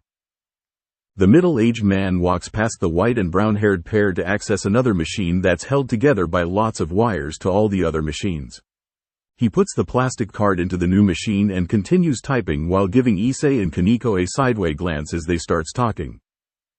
So we're going to look into Naruto's dream to find a perfect gift for Issei to buy? Kaneko tilts her head sideways in confusion as she doesn't quite understand the urgent need for her own presence in this situation. That's where the problem comes from. Navigating the memories and dreams of someone is like sorting through a complex puzzle. It's hard, so the tech monkeys decided to turn the thing into a literal puzzle and made the whole machine into a sort of puzzle game. Dirt finishes typing on the keyboard and gestures the two to follow him towards two beds with weird helmets attached to it. As I expected, Naruto-san's memories is sorted straightforwardly into a dungeon that only goes down. It has 100 floors and each floor has a guard of sort. The guards are a part of Naruto-san's dreams and are either a person or an embodiment of his memories of some sort. Your goal is to navigate to the end of the dungeon and complete the navigation. From there, we can collect the data of the dream and pull out the potentially perfect gift. That sounds needlessly complicated. Issei scrunches his eyebrow and looks at Dirt suspiciously as he pats the beds, gesturing them to lay down on it. Nothing I can do. This is the best bet we have. Dirt shrugs his shoulder and takes a sip of his coffee as he moves sideways to make room for Kaneko. Issei soon follows the white-haired girl's lead and sits on the bed. Don't worry about time. I've regulated it so that the dream is much longer than reality, so unless you spend around 10 years in there, we'll have enough time to buy the gift as you finish. Issei and Kaneko gives the middle-aged man one last slightly doubtful look and puts on their helmets. They both lose consciousness immediately and Dirt smiles mischievously. He walks over to one of the machines, taps a few buttons and falls backwards as a large cushioned chair appears underneath him. He pulls out a large tub of popcorn and slumps backwards as a large flat-screen television slides down from the ceiling, showing the image of the two teens looking around confusedly in a stone cavern corridor. Separation from reality, check. Time flow stop, check. Record function, on and check. Popcorn, double check. It's good that I have the power to basically do whatever I want, but really, it's so tiring. I guess I can indulge my friends from time to time though. With a large content sigh, the humanoid dragon amongst dragons pops a small piece of popcorn into his mouth and watches the chaos unfold. Cavern of Memories.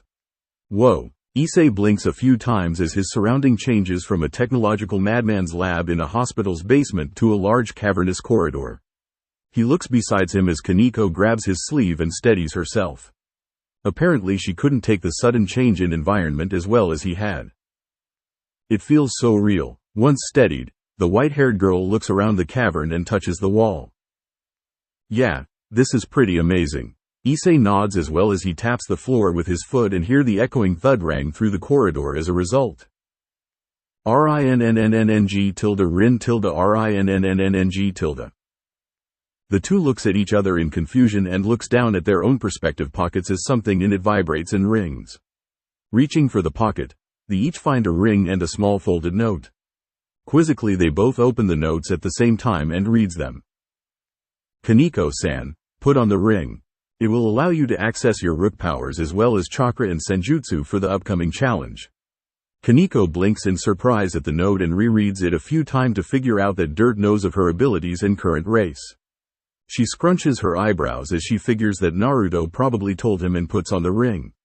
Immediately, a rush of power enters her body as chakra flows evenly through her veins without her guidance. She mentally puts a stop on it and glances sideways to blink in surprise when Issei puts on his own ring. Issei-kun, put the ring on your left hand. It will allow you access to a tool called the boosted gear. Just focus on your left hand, think the words boosted gear and it'll work. Use it for the upcoming challenge. Issei raises a brow at the note as it catches into flames and lets go before the flames touches his hand. Following the note, he puts the ring on the left hand and thinks the word boosted gear. Immediately, a red flash appears with his hand as the center, and when the light dies down, his hand is covered in an extremely decorated red gauntlet with numerous green jewels imbued into it. Whoa! Issei blinks as the jewels glow a bit after the word boost echoes through his mind and feels himself grow more energetic. He feels his muscles grow stronger, his limbs grow limber, himself grow more powerful and many more. He whistles inside his head as he feels one of the many things the strange middle-aged man can do with a bit of effort. He turns around to see Kaneko not having a similar weapon but just the ring on her finger. He raises an eyebrow at this and asks, "You didn't get a weapon?" Status upgrade. I'm more durable. Kaneko blinks in surprise at the question and answers with a bit of deliberation. She assumed that Issei knew of her powers but now doubts that as he just asked her if she had her own sacred gear. The fact that he's marveling his own weapon with such interest tells her that he didn't know he owns a sacred gear at all either. She makes note to not speak of the supernatural around Issei, assuming he doesn't know about it already.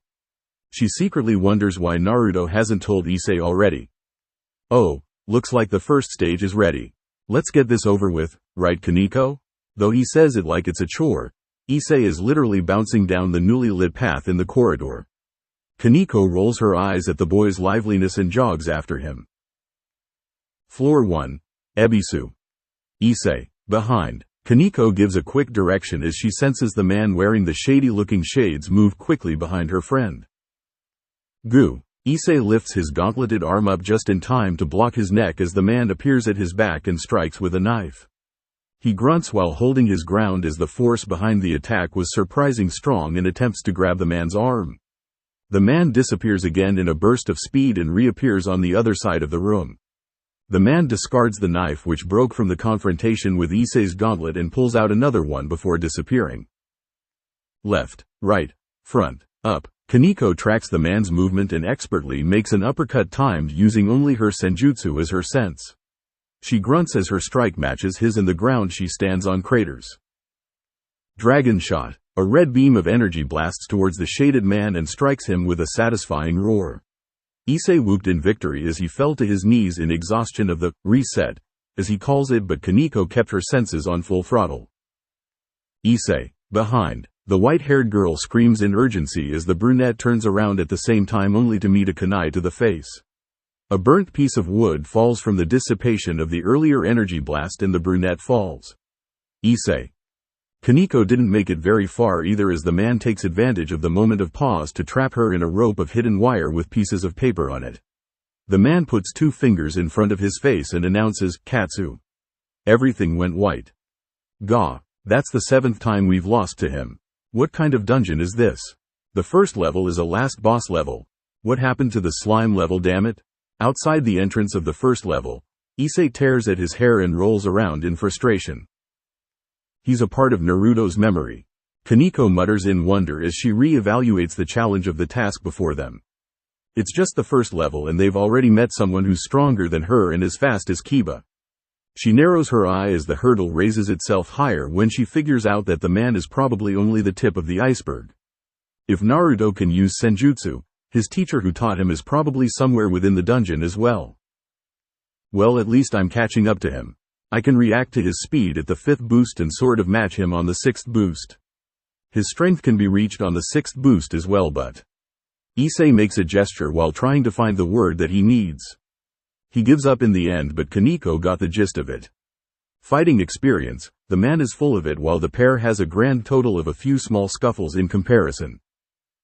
The man fights with grace, technique, decisiveness and absolute certainty of his victory. Meanwhile, Kaneko and Issei flounders around to keep up with the man as he slowly chip away at their defense, waiting for the chance to strike a killing blow. The difference between reaction time and strategy trumps over them even if they were a match in terms of strength and speed. RINNNNNG tilde RIN tilde RINNNNNG tilde. Issei stops his floundering as he feels his pocket vibrate. He reaches in and pulls out a note. He opens it and holds it so that both he and Kaneko can read it together. Not 10 seconds later, Kaneko grabs the note and punches it to oblivion, it along with the ground under it. It seems that you're having a lot of trouble. Since I'm generous, I'll tell you this after watching you for so long. First, he doesn't have any memory of previous fights. Every time he fights, he has to reanalyze your fighting style. Use that time of analyzing to your advantage. Second, Issei-kun gains access to a new boost the longer time goes on. Each time is around 10 seconds, so stall if you can until you can outspeed him completely. Third, Kaneko-san should be careful about your kicks. He's been getting sneaking peeks under your skirt. On that side note, cat patterns fit you. Good luck, Dirtierg. So he has been watching us this whole time. Che, he only choose to help us now? Issei sighs exasperatingly and looks over at a steaming Kaneko. He chooses wisely to not mention anything near her lower body and instead planned for a strategy against the enemy. Secretly, he wants to just give up and buy the blonde a box of ramen, but that would insult everyone's help. What do you think we should do? Do you think you can beat him after 2 minutes of using your boost? Kaneko asks as she realizes that each fight so far has lasted for a minute at most. If what Issei says is true, then 12 boosts is more than enough to outrank the opponent in terms of strength and speed. Hopefully, it is enough so that he can ignore the handicap of experience in fighting. No, at the rate boost was powering me up, 7. Maybe 8 is all that's needed to outmatch him. That's what I feel anyway, Issei determinedly says as he rebukes Kaneko's claim. The girl nods in acknowledgement and frowns in concentration. We have to hold him out for a minute at the least.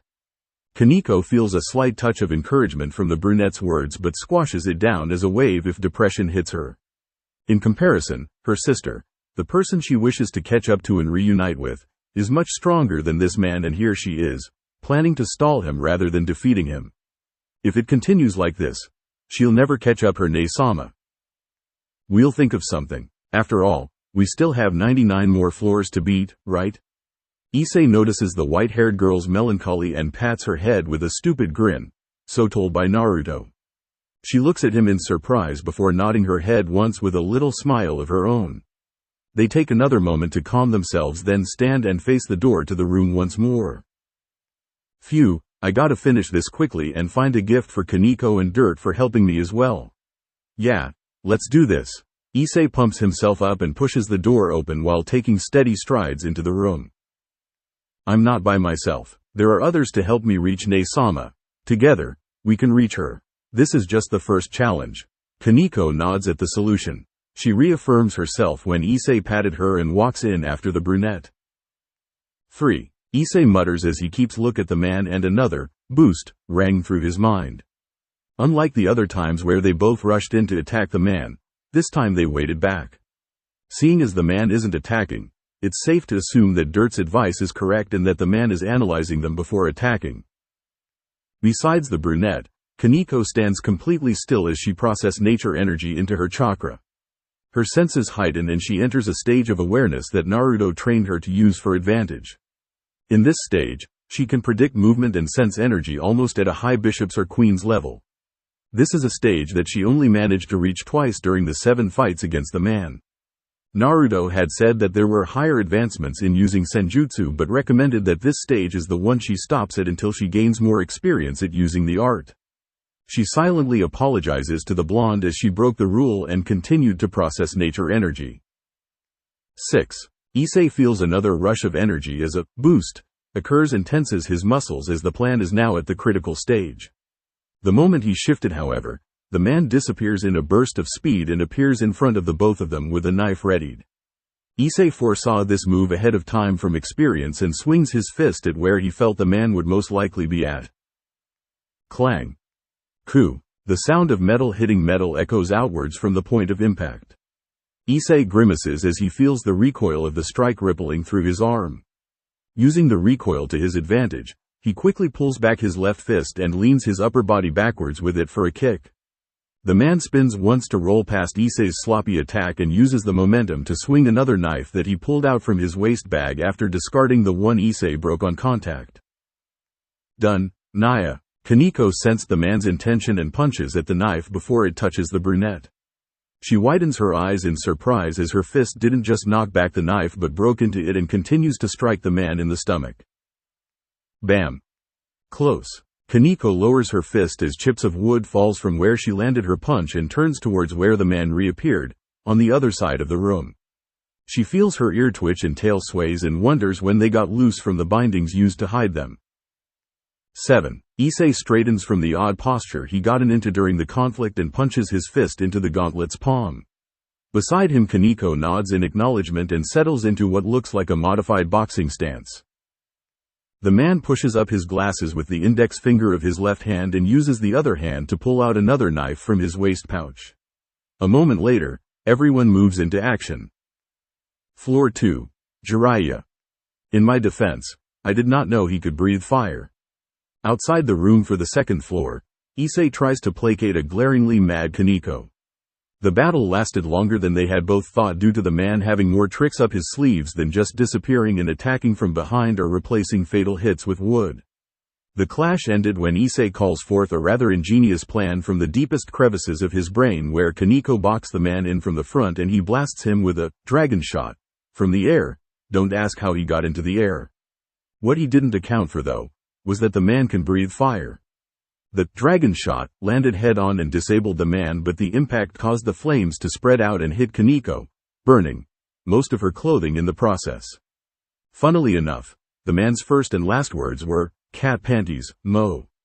Issei gave him a discreet thumbs up in agreement as Kaneko landed the finishing blow, repeatedly. Kaneko continues to glare at the teen as she moves slightly but noticeably away from the teen while hugging her uniform, which repaired itself after walking out of the floor's exit. She harumphs and pushes the door open, ready to vent her anger not on the boy who was technically at fault but on the next target. Whoosh! A strong gust of wind blows into their faces the moment they step into the room and allow the door to close. They both cover their eye and began their own perspective battle mode initiation. By the time the wind dies down, Issei gathered his first boost, and Kaneko juggled between preparing to fight with and collect more nature energy. Dum batum dum dum dum dum ding tilde. While still in battle mode, the two confusedly looks at the direction where music of some sort is coming from. Since the gust earlier knocked up a lot of dust, they didn't see much. Another gust of wind blows by and knocks away the dust, showing a giant frog at the far end of the room with smaller frogs surrounding it, playing music. Listen up, you chicks. Open up your beady little eyes and take a good look.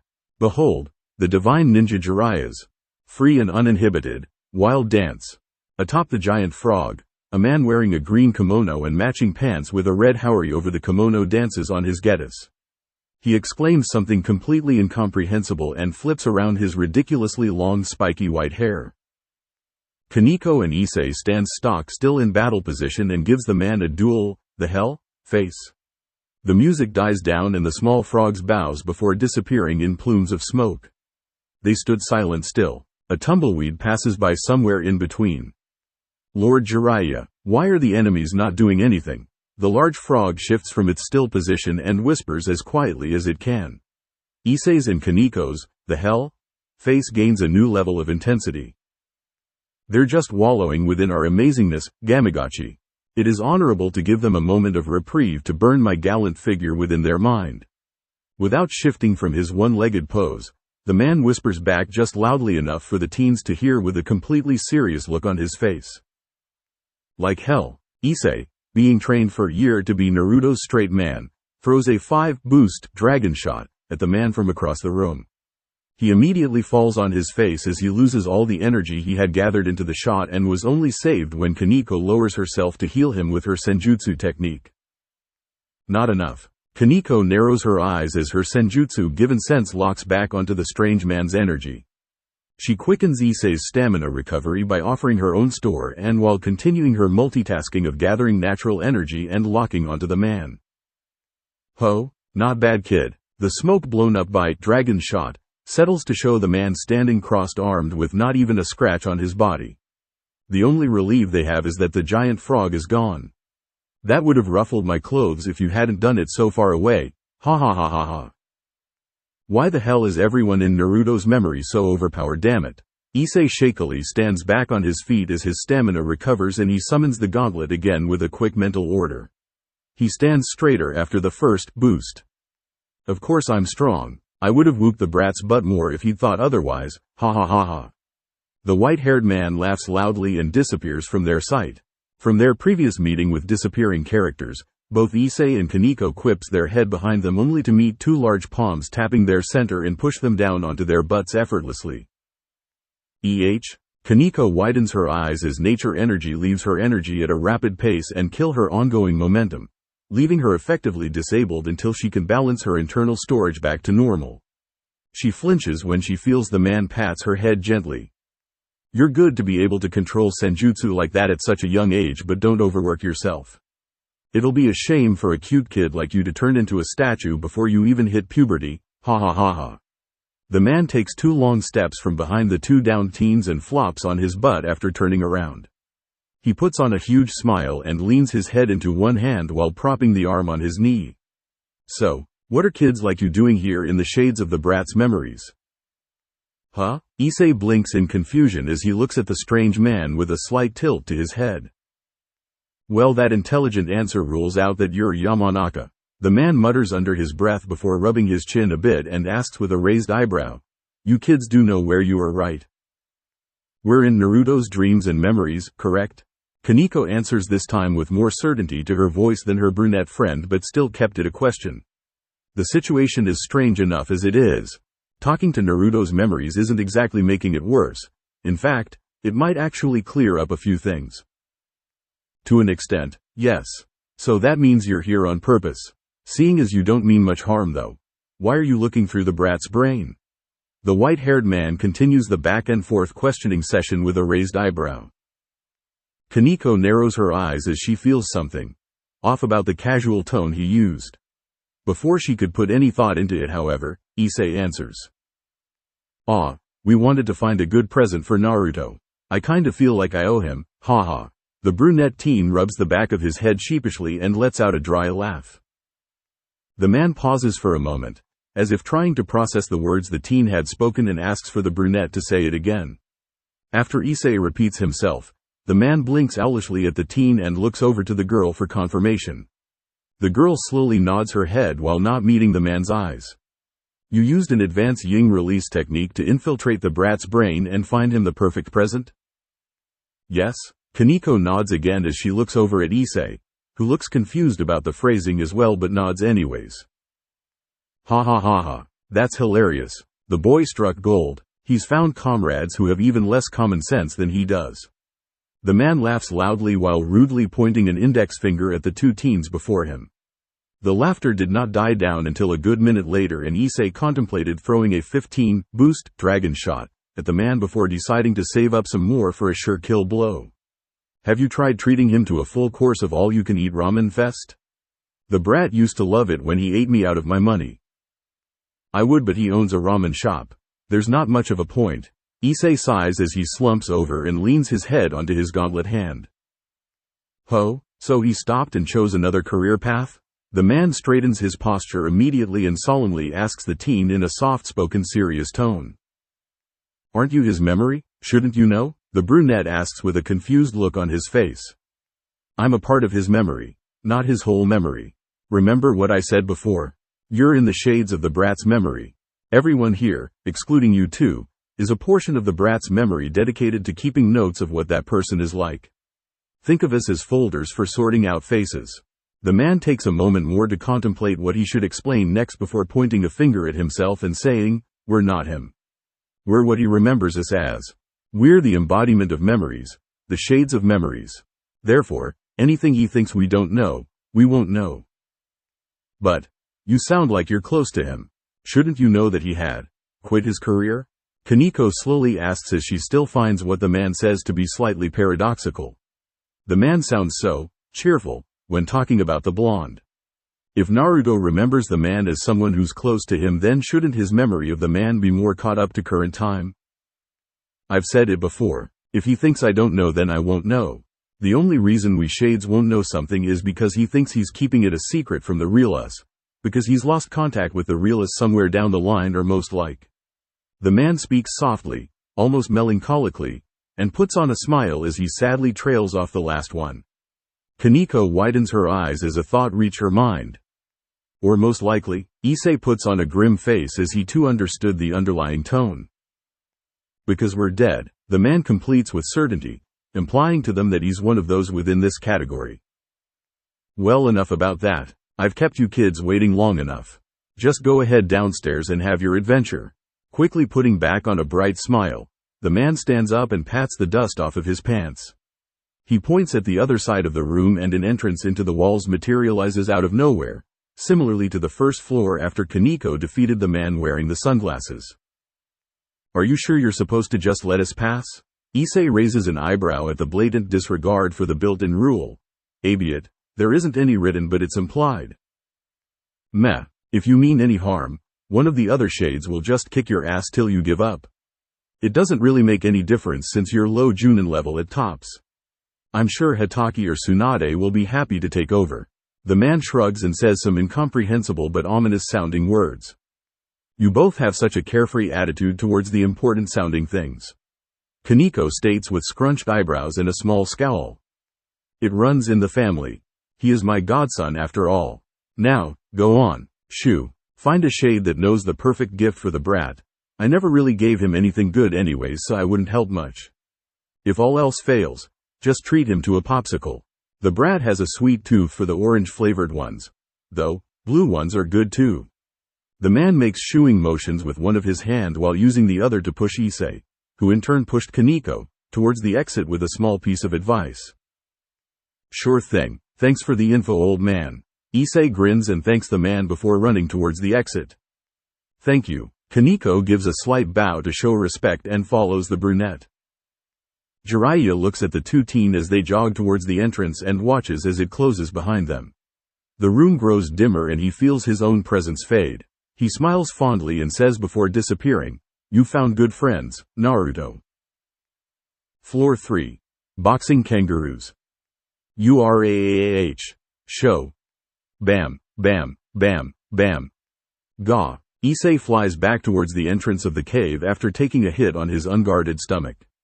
He slams onto the closed entrance of the room and staggers back to his feet as a boost flows through his body and reinforces his stamina and endurance. Even with his fifth boost, though, he still feels in pain racking his body. GU. A moment after Issei got knocked back towards the entrance, Kaneko follows as she's unable to match the flow of the five-gloved pair of kangaroos. She twists her body in the air and lands in a crouching position with one hand holding her throbbing sides. It's no good, we can't beat them like this. Their combination attacks are too synchronized for either of us to keep up with. Issei glares at the kangaroo wearing 3 boxing gloves. What do you think we should do? Kaneko twitches her ears and sways her tail while she wearily keeps the bouncing kangaroo in sight.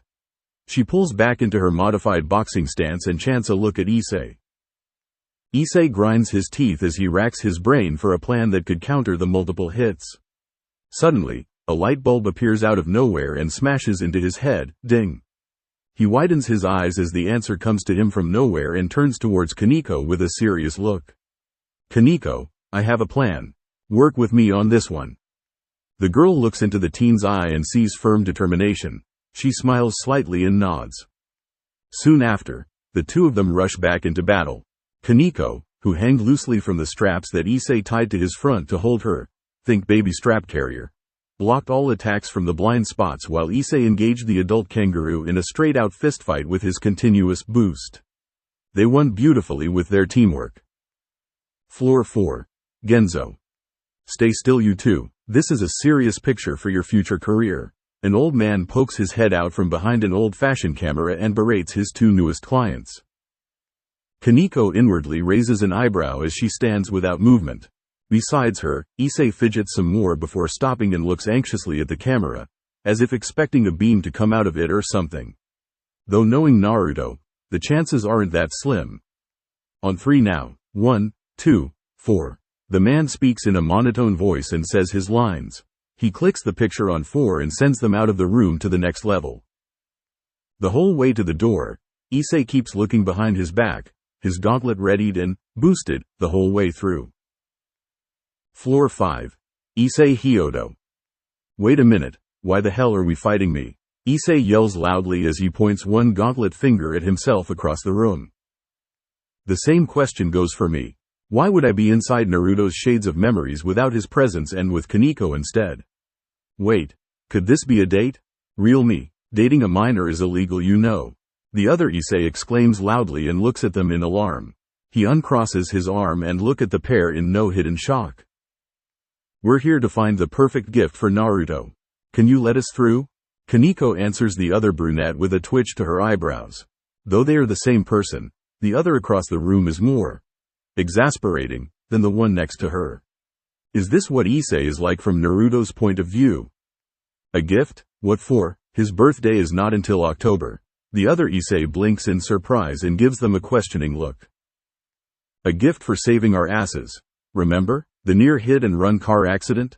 Issei looks incredulously at his alternate and explains the need for a gift. Oh, so the real me is still on that, huh? The other Issei owes in understanding and takes a thinking pose for a few moments before snapping his finger with a large smile. Have you tried giving him an orange whoopee cushion and a box of ramen? Why does everyone think to suggest that I do something as insensitive as that? Stomping his foot down on the ground, Issei grabs his hair in frustration and screams aloud. First it was dirt, then Kaneko and now Naruto's living personification of himself. Why does everyone think he'll skimp out on giving a well-thought-out gift? Not good, huh? Well then, I guess he'll have to pass me in order to get to the other shades. The other Issei laughs sheepishly at his true self's reaction. It looks like he stepped on a landmine created by himself. Straightening himself, the teen pulls out a futuristic-looking tranquilizer gun from his back pocket and aims it at Kaneko. Bang! Through many hit-and-fail trials, Issei and Kaneko shoots off immediately with their augmented speed and blitzes their enemy as he slowly initiates his attack. By the time that the shot was fired, the two of them were already halfway across the room and were still accelerating towards the other brunette. Ha, hup. Quickly finishing the rest of the distance, Kaneko and Issei punches forward as the other Issei lowers his hand with a surprised look on his face. Bam, bam. Huh? Issei looks in surprise as his gauntlet fist strike a black wall where his other self's face was a mere moment ago. Before he could make sense of anything, however, the black wall pulses and shoots him back to the wall of the entrance with a strong gust of wind. Kaneko, who's a step slower than her partner's boost, heightened speed, sees the teen as he flies backwards and immediately jumps away on instinct with widened eyes. Not even a moment later, A beam of red-hot energy incinerates the floor where she stood. Not chancing something completely unknown, she pulls back for a tactical retreat and was at Issei's side a few instants later. She notes that the black substance to cause the retreat did not do anything else but cloak itself over the other Issei's shoulder. Her Issei heavily pulls himself onto his feet after the crash into the wall, and together, they cautiously gauge their enemy. Whoa, did you guys train behind Naruto's back to get revenge on him for the pranks? Because you are fast, Tilda. Alternate Issei looks at the pair with starry eyes as he whistles lowly and switches his gun to semi-automatic fire nonchalantly. Seriously, that was like twice Olympic running speed. I didn't even see you move. The same question goes for me. Issei grunts as he straightens his stance after another boost comes and reduces the pain from the attack. What the hell is that thing on your back? I'm pretty sure I've never seen that in my life. You too? I have no idea what it is either. Alternate Issei shrugs his shoulders and looks at the cape in curiosity. A moment later, it changes into another gun similar to his first and then into a gauntlet similar to Issei's, both keeping the blackened shade. Alternate Issei whistles lowly and turns it back into a gun before pointing both at the pair. Sure is useful though, apparently it can change shape. Bang! It took Kaneko and Issei 3 retries to pass the level. On the second try, Kaneko managed to pass the hails of elemental bullets and struck a lucky hit on the black wall weapon, cracking it with her senjutsu augmented strength. On the third try, they took advantage of the knowledge restart on the alternate side and had Kaneko attacked him first with a full-out senjutsu blow, penetrating the wall and striking down the other teen. Alternate Issei's last words were directed to the real Issei. At least wait until she's 18 before initiating step 2.6b of the harem plan. Dies. Issei ignored all of Kaneko's questions about the harem plan on their way to the next level. Floor 6. Madara Uchiha and Jubi. I get the feeling that if we open this door, we'll be seeing immediate death. Issei gulps loudly as he looks at the innocent-looking door handle. It might have been either his sense of self-preservation or his well-honed Naruto trouble senses, but something is telling him to use the GTFO maneuver. I think we should follow Jiraiya-san's word and treat Naruto to some ice cream. Kaneko vigorously agrees with the teen as she too feels something very wrong coming from the other side of the door. It might be because she's currently really in tune with nature right now, or because her kind has sharper instinct than most other species, but something is telling her to abuse the most used of the 36 stratagems. Retreat. Forever. So, retreat? Issei gives his white-haired partner a side glance and asks the most obvious question. She returns his look with a definite nod and together they turn around yelling. Dirt, get us out. We're done here. Not a moment later, their vision blackens as if they blinked and wakes up in the beds under the hospital basement again. Uzumaki Ramens. The shop sure is empty today. Matsuri sighs in the quiet shop. She looks down at her tea and raises the cup to take a sip. It's been a slow week. We've made enough from the lunchtime rush. Naruto simply says while leaning his back against the chair.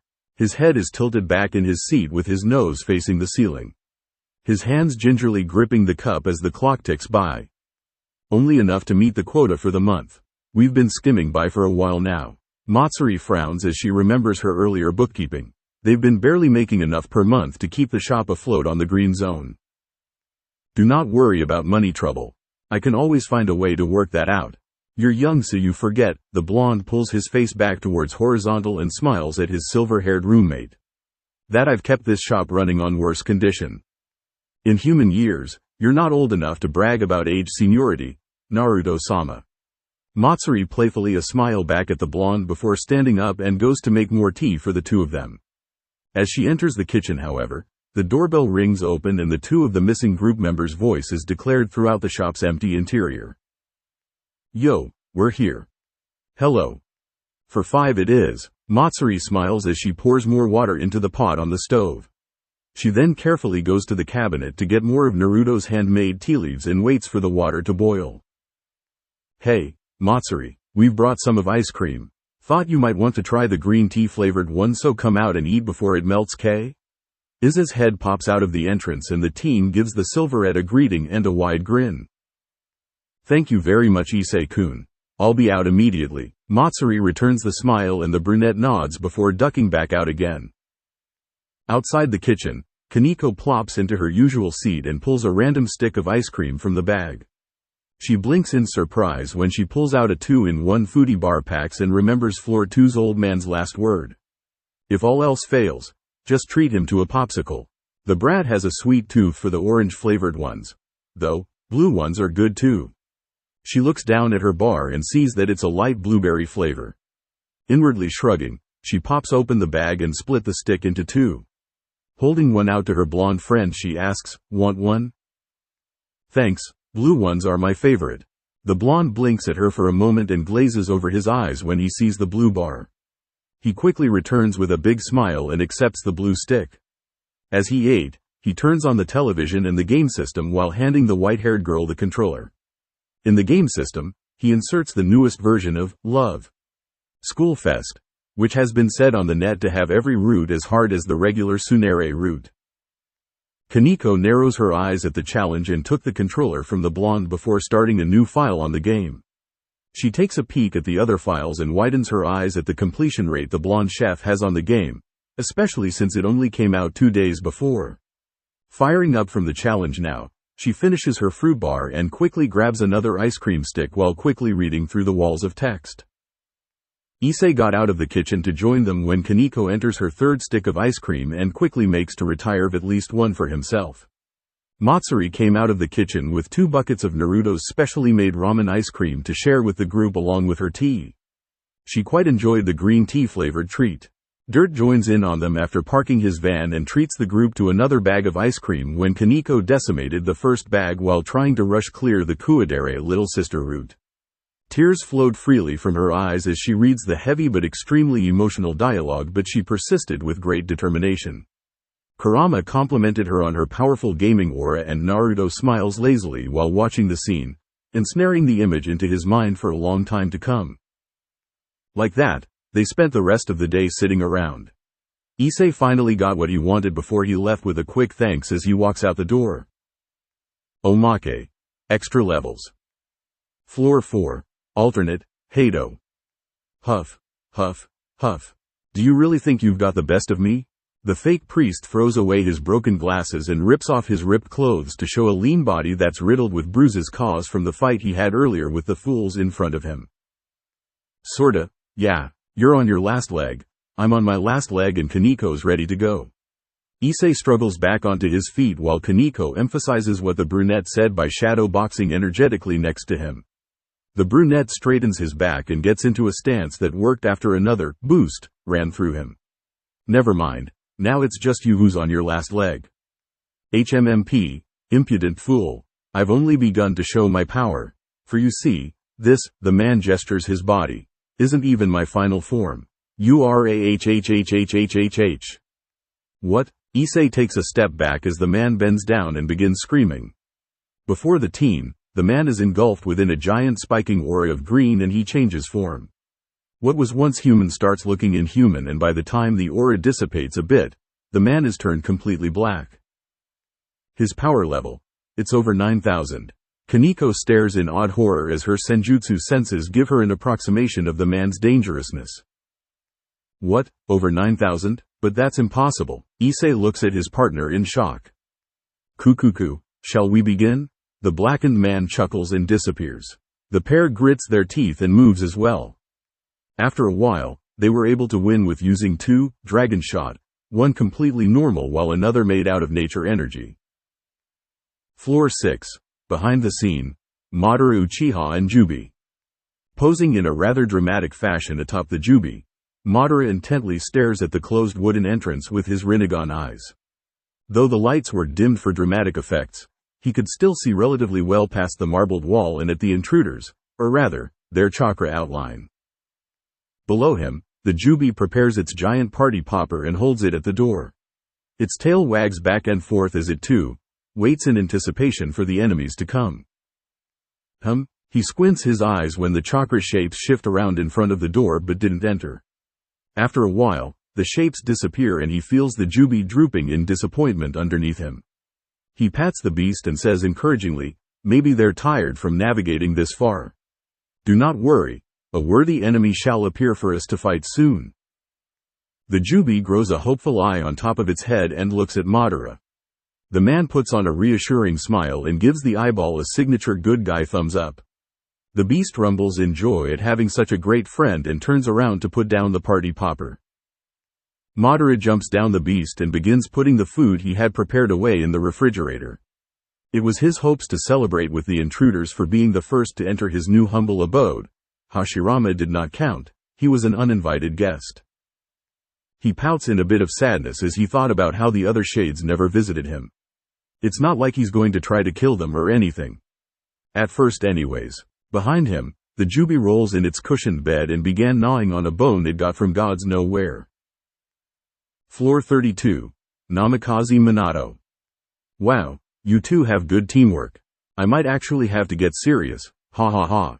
A blonde man who could almost be a clone of Naruto laughs aloud as he takes off his burnt overcoat and sets it aside.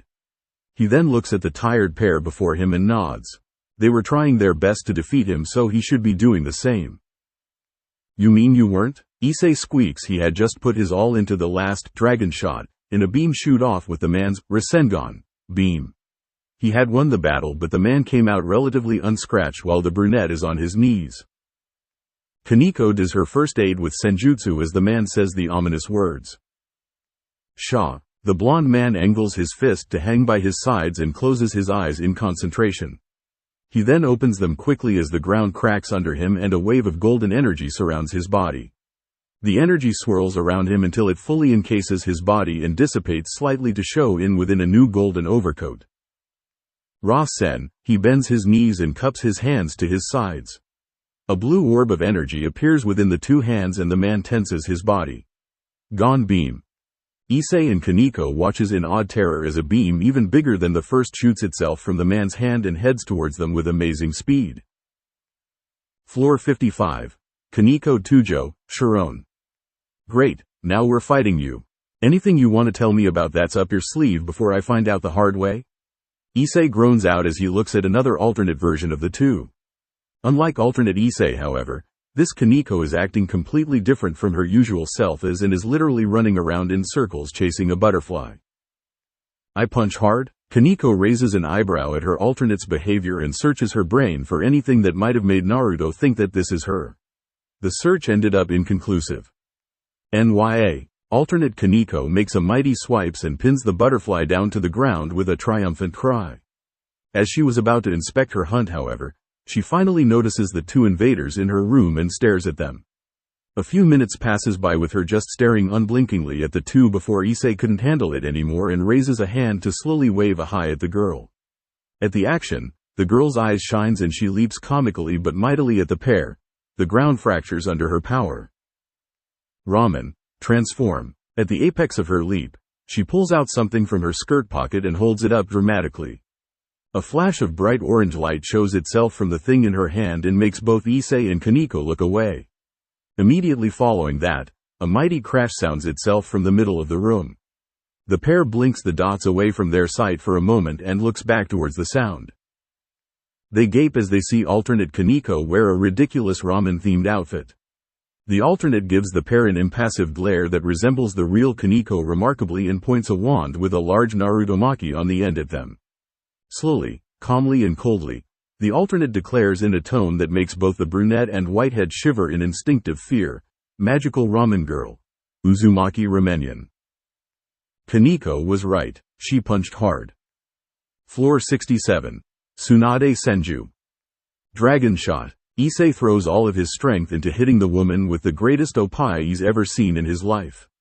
Normally, this act would be a great sin for him to do, but he has to do it lest he risks the danger of Kaneko.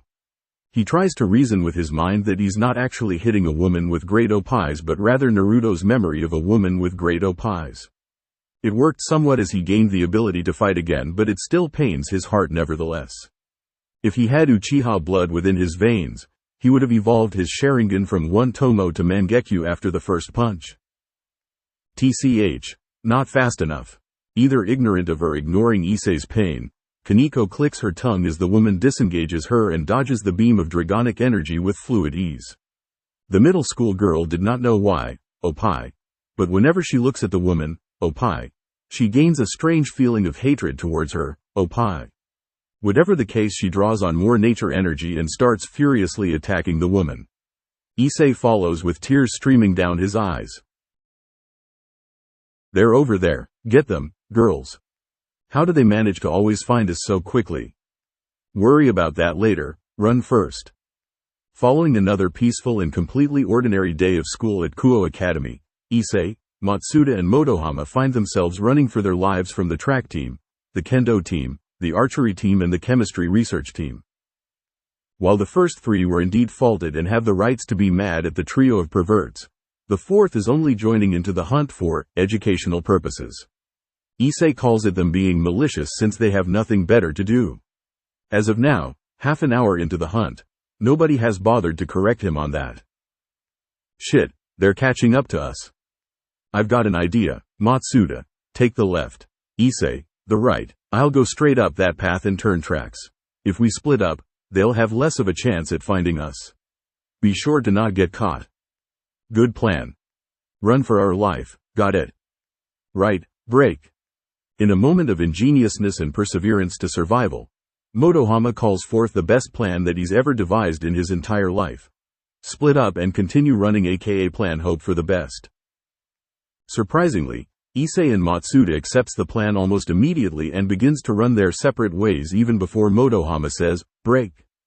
They each cast a prayer both onto themselves and to the other two escapees, hoping that one of the others will act as bait while they themselves stay safe. Following another peaceful and completely ordinary day of school at Kuo Academy, the ear-piercing howls of the perverted trio's screams ring through the campus, signaling the end of school and the beginning of club activities, much like how the school bell should have done it. Drink this slowly, Issei-kun, the pain should ease off after a little while. Thanks, Matsuri. Lying on 4 conjoined chairs, Issei is given foul-smelling, pasty-looking medication and a cup of herbal tea to drink. Instead of blanching at the rancid medicine, he opts to quickly swallow it and gulps down the entire cup of tea in one go. The both of it went down easily, leaving no bad taste in his mouth to gag on. He mentally thanks Matsuri for that. Exactly like how she prescribed it, the pain disappears like mist in the desert sun.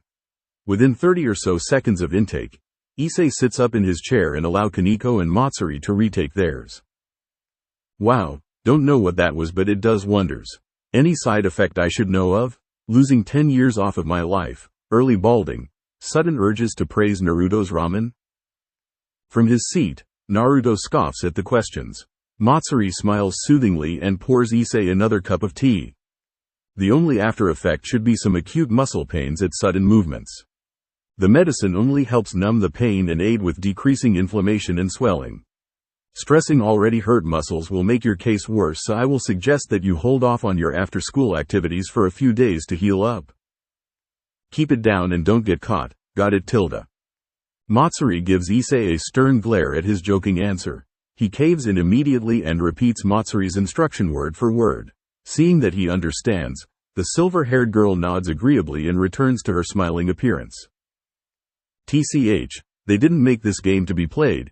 They made this game to torture gamers. Hearing Naruto's frustrated voice, Issei turns around to pay attention to what the blonde is doing. He's playing the new installment of Love School Fest, the game that is advertised to have all character routes as equally as difficult as the Tsunere route of the previous release. That is to say, hair-pullingly frustrating and nigh impossible to play. Naruto roughly slams the controller onto the table as the familiar "You lose" lettering appears on the television screen. The table shakes and Kaneko's carefully stacked tower of ramen bowls fall. Matsuri deftly catches the bowls and the leftover that fell out from within. Again? Catching her falling bowls as well with her cat-like reflexes, Kaneko turns an annoyed look at Naruto. The blonde catches the look with an uneasy smile. He rubs the back of his head and apologizes to the white-haired girl for the umpteenth time since she's come to the shop today. Sorry about that, Kaneko-chan. The game's just so hateable. Why play it then? I never stand back down from a challenge. Saying this, Naruto reluctantly pushes his untouched ramen bowl over to Kaneko in an offer to placate her. The middle school girl readily accepts the bribe and slurps down the ramen bowl being given. Naruto gives her a wistful look before turning back to the game controller he's discarded.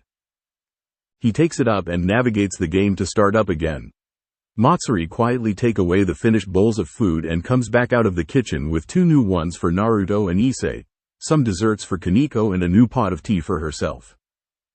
She takes a seat after giving the unasked orders to a gracious Naruto, a still hungry Kaneko and a recuperating Issei. After a while, Issei gets bored of watching Naruto play his game and Kaneko eating the snacks Naruto's cooked up some time between yesterday and today. He reaches down to his backpack and starts on his homework.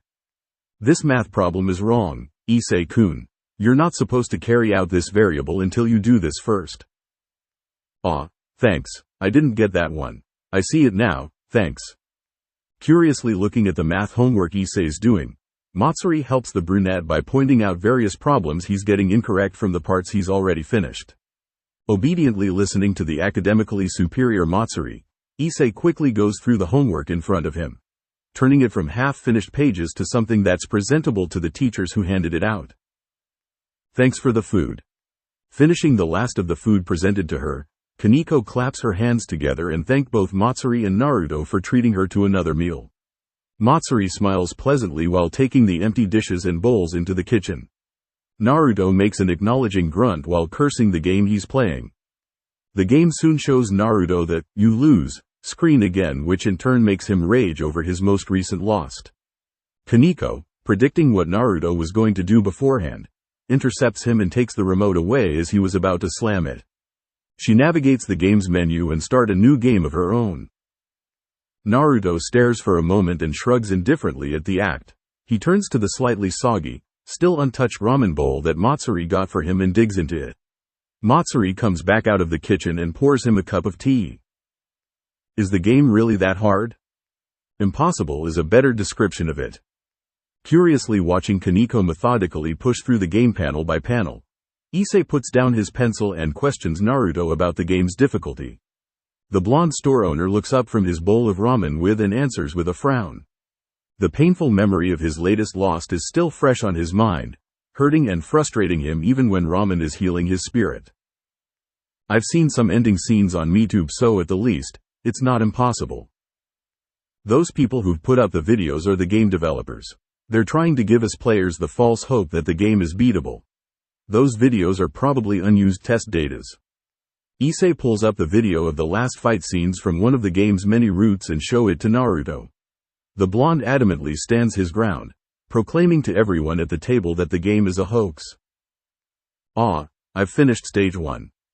A moment after Naruto's declaration, Kaneko adds in her own surprised-sounding input. Naruto and Issei turn their attention back to the screen to see with disbelief. In Naruto's case, the Kaneko is handily maneuvering the game character through the so-called impossible levels with unnatural ease. Every female opponent is taken down handily and every male foe is turned into another swooning schoolboy by Kaneko's skillful hands.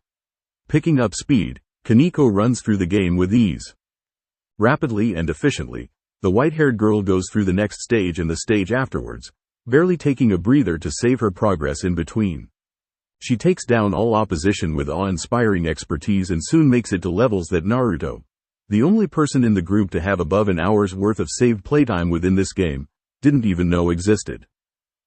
What the hell is up with that boss? There are way too many tentacles in this stage.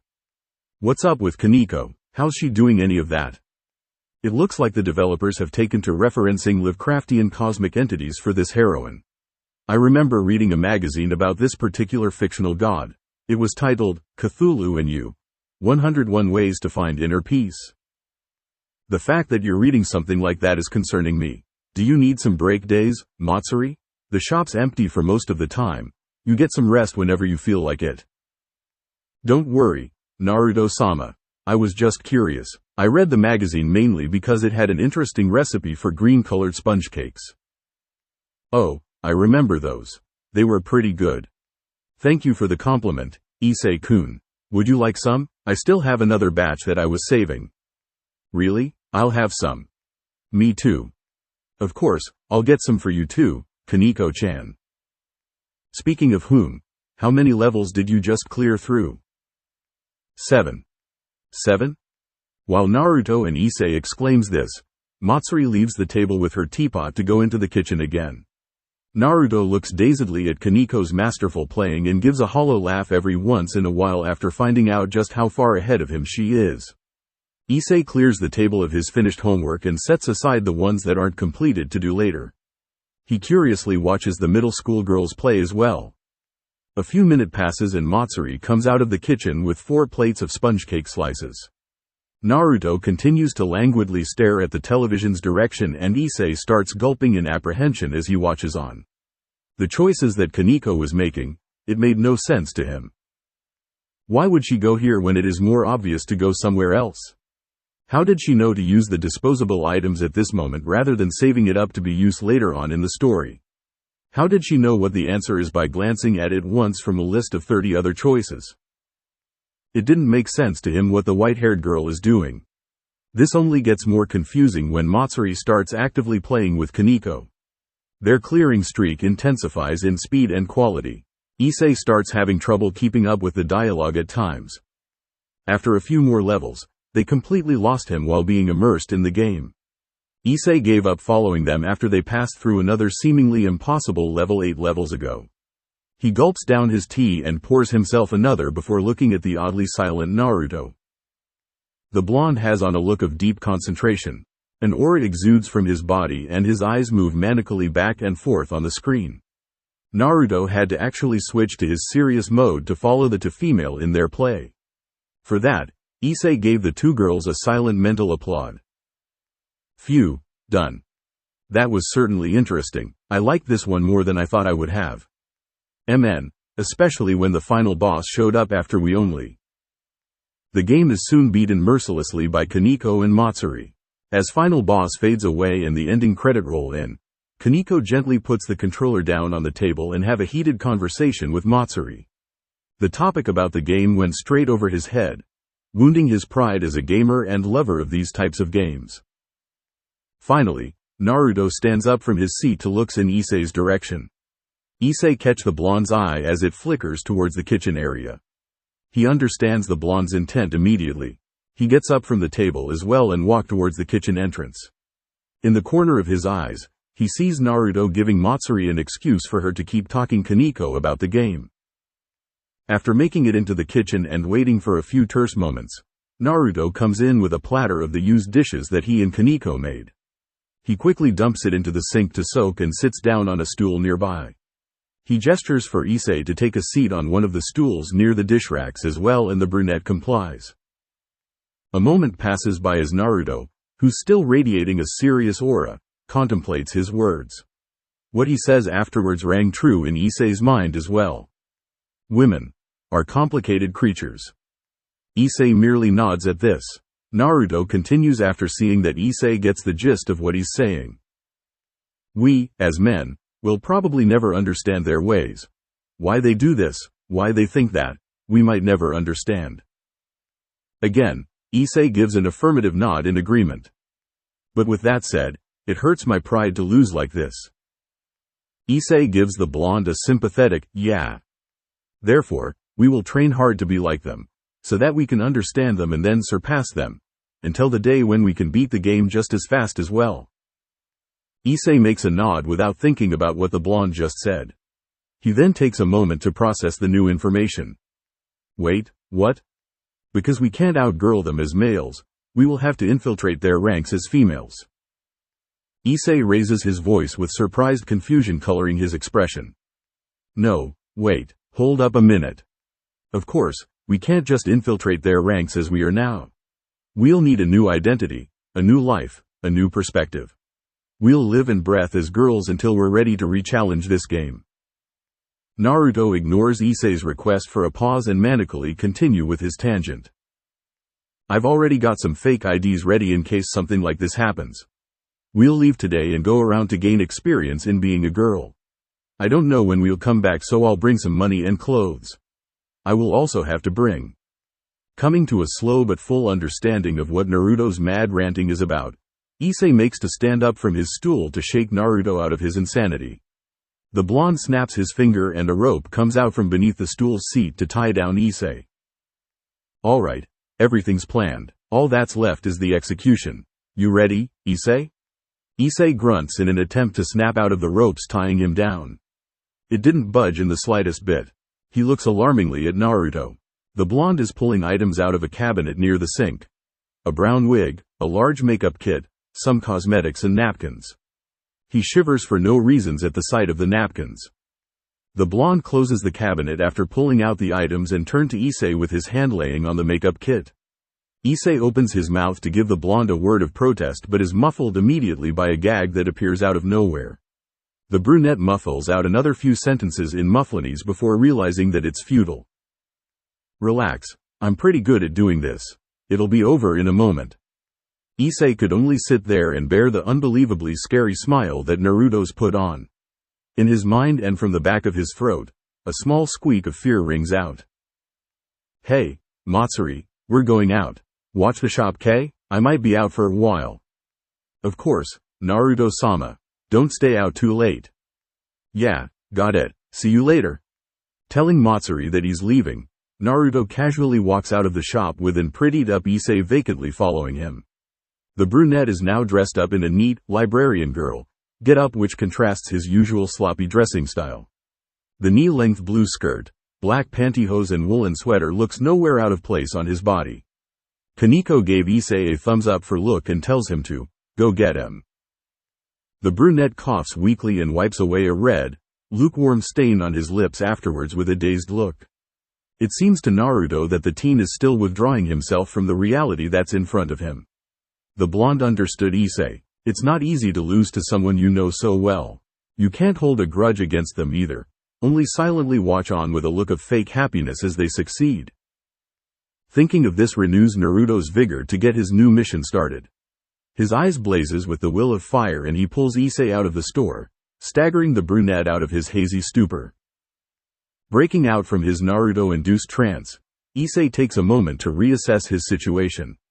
Having the memory of Naruto closing in on him as his last fully conscious thought, the brunette immediately knew what was going on when he feels a breeze between his shins. He tries to dissuade the blonde pulling on him again, this time unhindered, but it was too late. The fire has been lit. There are 3 criteria that we need to complete in order for this mission to end. Sitting cross-legged at a table with a cup of red bean soup in front of him, Naruto speaks clearly in an effeminate tone for Issei to hear. He holds up 3 fingers to the fidgeting brunette's direction and begins listing off his self-imposed challenges. The first objective lies in our seductiveness. This is a gal game we're trying to conquer.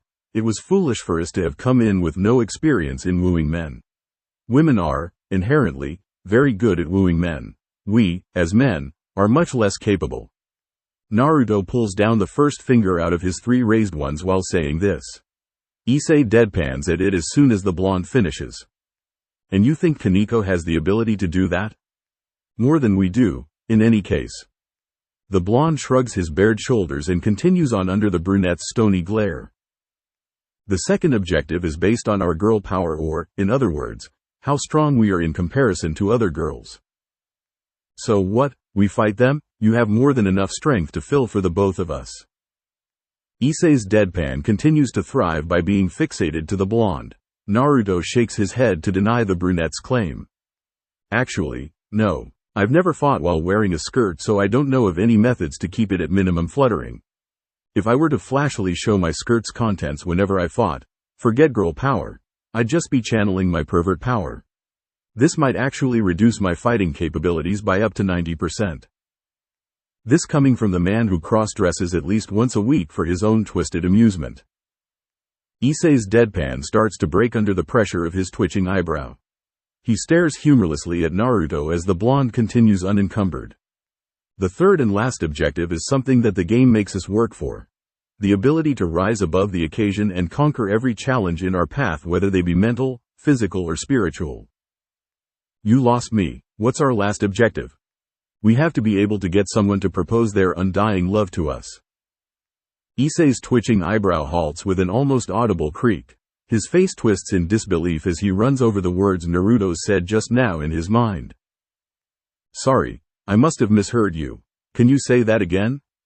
We have to be able to get someone to propose their undying love to us. Why? That's how all the game ends in the School Love series. If we can do it in real life, we can do it in the game. Issei splays his arm in Naruto's direction while putting on an expression that clearly states, "Are you an idiot?" Naruto takes a sip of his red bean soup and answers Issei's unasked question with a raised eyebrow that silently says, "Of course not. I'm completely sane." The brunette takes another few minutes to uselessly flail around. Naruto, in the meantime, goes to the cash register of the cafe they were in and pays for their orders. He also buys a cheesecake to go before returning to the still flailing Issei. After a moment, Issei pauses altogether and turns mechanically to look at Naruto. Staring at the blonde straight in the eyes, Issei slowly gets up and away from his chair. Immediately after he's clear of the chair, Issei turns his back to Naruto and make a mad dash towards the exit. Naruto sighs aloud and snaps his finger. Like earlier with the stool, ropes come out from below Issei's abandoned chair to tie him up and sit him back down. No, not like TMNMMNN. The teen screams loudly just before another gag appears out of nowhere to restrict him of his capability to talk. Naruto takes a look at the brunette, then at the bag with the cheesecake in his hand, and then at the waiter who was frozen in shock at the event that occurred moments earlier. "Excuse me, can I get a plate for this and another red bean soup? My companion and I still need this table for a bit longer."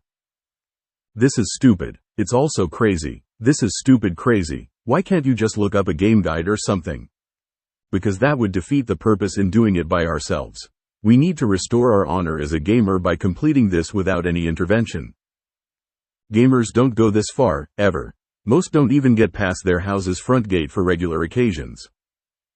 Grumpily following along with Naruto, Issei continues to try and dissuade Naruto of his insane scheme. He was sure that deep down, the blonde knows that he's following an idiotic pursuit. Issei just has to dig really deep down. Where's Dirt when you need him? He'd talk you out of this dumb idea. Mumbling this to himself, Issei continues walking. Naruto perks his ear to hear the comment and curiously pulls out his cell phone. "You're right. Where is the old man anyways?" Dialing the cell phone number of the man in question, Naruto and Issei stops at a crossroad intersection. Naruto leans against a nearby signpost while Issei puts his face closer to the blonde to listen in on the conversation. The phone rings 3 times before static starts filling its speaker. After a moment of static, the other side clicks and Dirt answers. "Good afternoon, Naruto-san. Or is it good morning? Maybe evening even. I can't tell time very well from my current location. Everything's just distorted. It's early afternoon here. Where are you?" That's a difficult question. If I had to put it into human terms, I'm at the place where time and space ends. No, maybe it's better to call this area as the land of apocalypse is beginning. Actually, it's not much of a land, but more of a... Well, don't mind my location too much. Naruto's eyebrow twitches. He pulls his phone away from his ear to look at the caller ID. It was still connected to Dirt. The sound of something detonating erupts in the background of the call. "What? I think it's best to just say that I'm off on foreign soil to do my job. There's been complications with this area ever since I've played around with space-time continuum to help Issei-kun find you a present. I've been busied solving issues that have been popping up left and right." The middle-aged man sighs forlornly on the other side of the phone. It was followed by another explosion and a long-winded sip of coffee. "I'll most likely be working on this for a while, so don't worry about me too much. Also, if you're near Issei-kun and Kaneko-san, can you tell them to not use their rings until I come back or in case of an emergency? It would be great help." A particularly loud boom rings out somewhere, cutting the man off mid-sentence and making Naruto pull away with a flinch. Dirt curses aloud and quickly says his goodbyes to Naruto before hanging up. Naruto stays on the line for a couple of seconds to hear more explosions. When the call cuts off with a do, Naruto makes to trace the receiver's end only to find that it's out of service range. Blankly, he turns his head to Issei's direction and mutter, "Present?" The brunette shakes his head in denial at any accusation the blonde might be directing at him. It was a group decision, Kaneko's, his and Dirt's, to keep the fact that they delved into Naruto's memory a secret. After rethinking it, they felt it might have been over the top and too intrusive.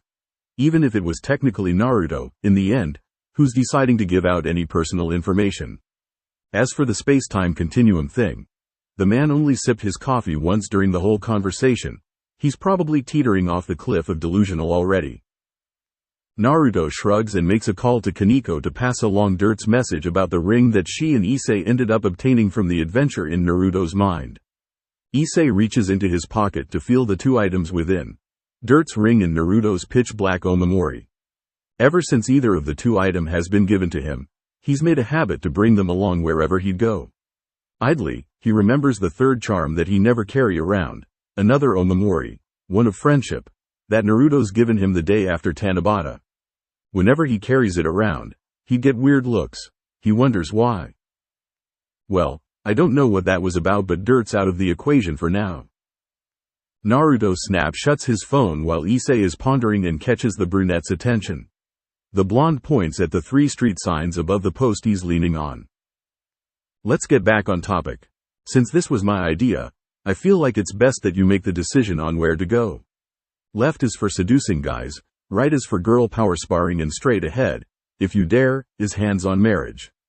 You chose, where to? If you're trying to give me some sense of gaming choices, I chose the off option. Naruto raises an eyebrow and slowly rubs his thumb and middle finger together, as if he's preparing to snap his fingers with them. Right, I chose right. Issei promptly raises his hands up in surrender and picks the path of least evil while looking around frantically, trying to spot any chairs that he might get bound to for another session of Naruto's convincing. His spine shudders at the thought, even though he himself cannot remember much of it.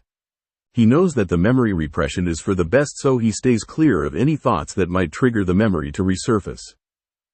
Naruto nods approvingly at Issei's choice in direction and turns in said direction to go towards.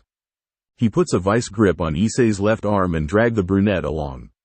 Naruto didn't want to give the younger teen a chance to come up with any more delusional ideas of giving up their quest to becoming the strongest of females. Apartment complex.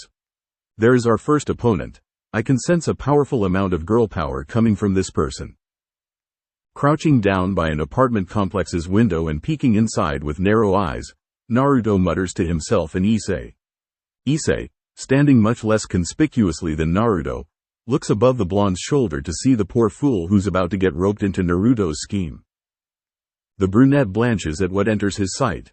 Inside the apartment room, a muscular man is repeatedly punching a sandbag easily twice the size of Issei himself. The muscular man moves with great hustle and agility, blurring his punches but somehow still allowing Issei to see the chiseled brawn of the man. Though he couldn't hear it, the muscular man's punches clearly vibrates through the sandbag and anything within a 10-meter radius. The muscular man oozes of manly strength. This is not what irks the brunette though, no. What irks him is the fact this manly man, the person who's showing off proving manliness, some of the greatest manliness within human capabilities, is garbed in pink. Practically covered in the stuff of pink, to be exact. Pink muscle shirt that sticks to his muscular form. Pink bows that ties his hair back in a twin tail. Pink hair that waves majestically with each successive punch. Pink skirt flutters with each footwork change. Pink boots to keep his heels digging down to the floor, and even a pink staff tied to his side.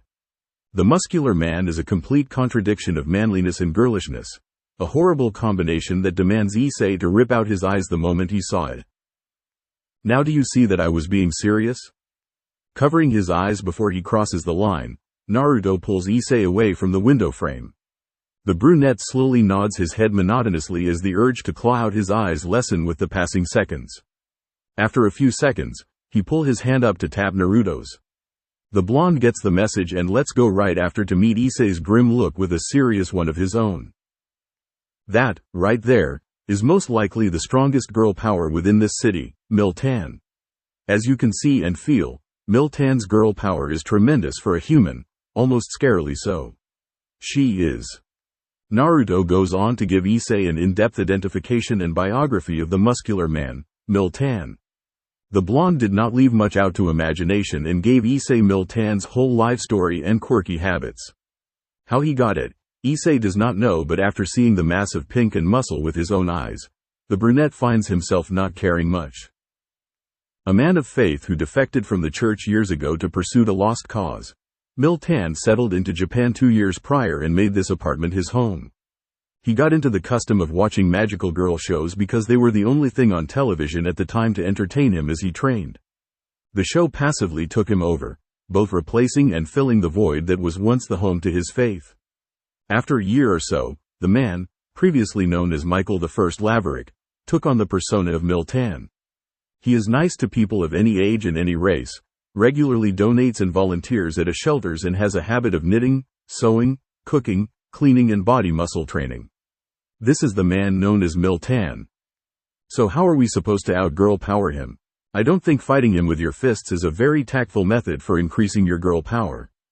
It was left out that Issei doubted Naruto, for all his feats of impossibilities, could have matched the muscular man inside the apartment, in terms of physical capabilities. We're going to face him in direct combat, of course. Patting the brunette on his shoulder, Naruto smiles confidently and peeks back into the window. The hair on the back of Issei's neck stands on end. Riverbank. Welcome, ladies and gentlemen, to Tokyo's 457th Iron Chef Kitchen Master Cooking Contest.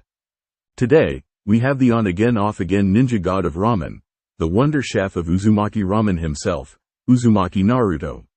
Facing against him in a match that he instigated, we have the magical cook of Christianity, the saint of Kuo District, Miltan. Sitting at a 3-panel table with a large, golden gong behind him, Issei plugs his left ear to block out the loud voice of the announcer, judge sitting next to him. He flinches as Naruto's name and identity is called out to the anticipating crowd sitting at the slope of the riverbank. For a moment, Issei questions Naruto's logic on going around in female drags, with a fake identity readied, while stating his full, true, male name. Issei then remembers that this is Naruto in topic and forgets his previous mental question. Yes, 2 men face off in good fight. Food looks good as well. I look very much forward to when they present us food. The smell alone hungers me much.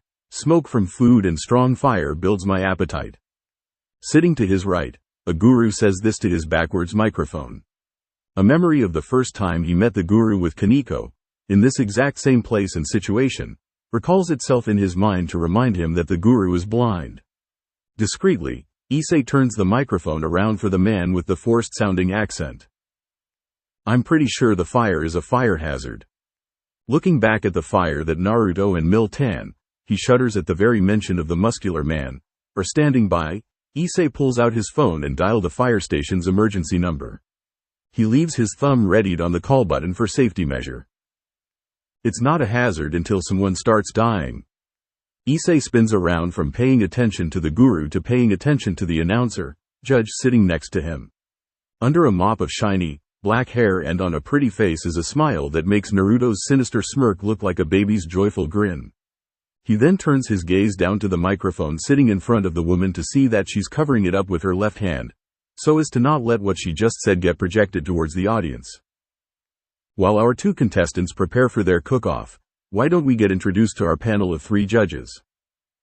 Before he notices it, the woman's malevolent smile has all but disappeared to let another, much more disarming, expression take its place.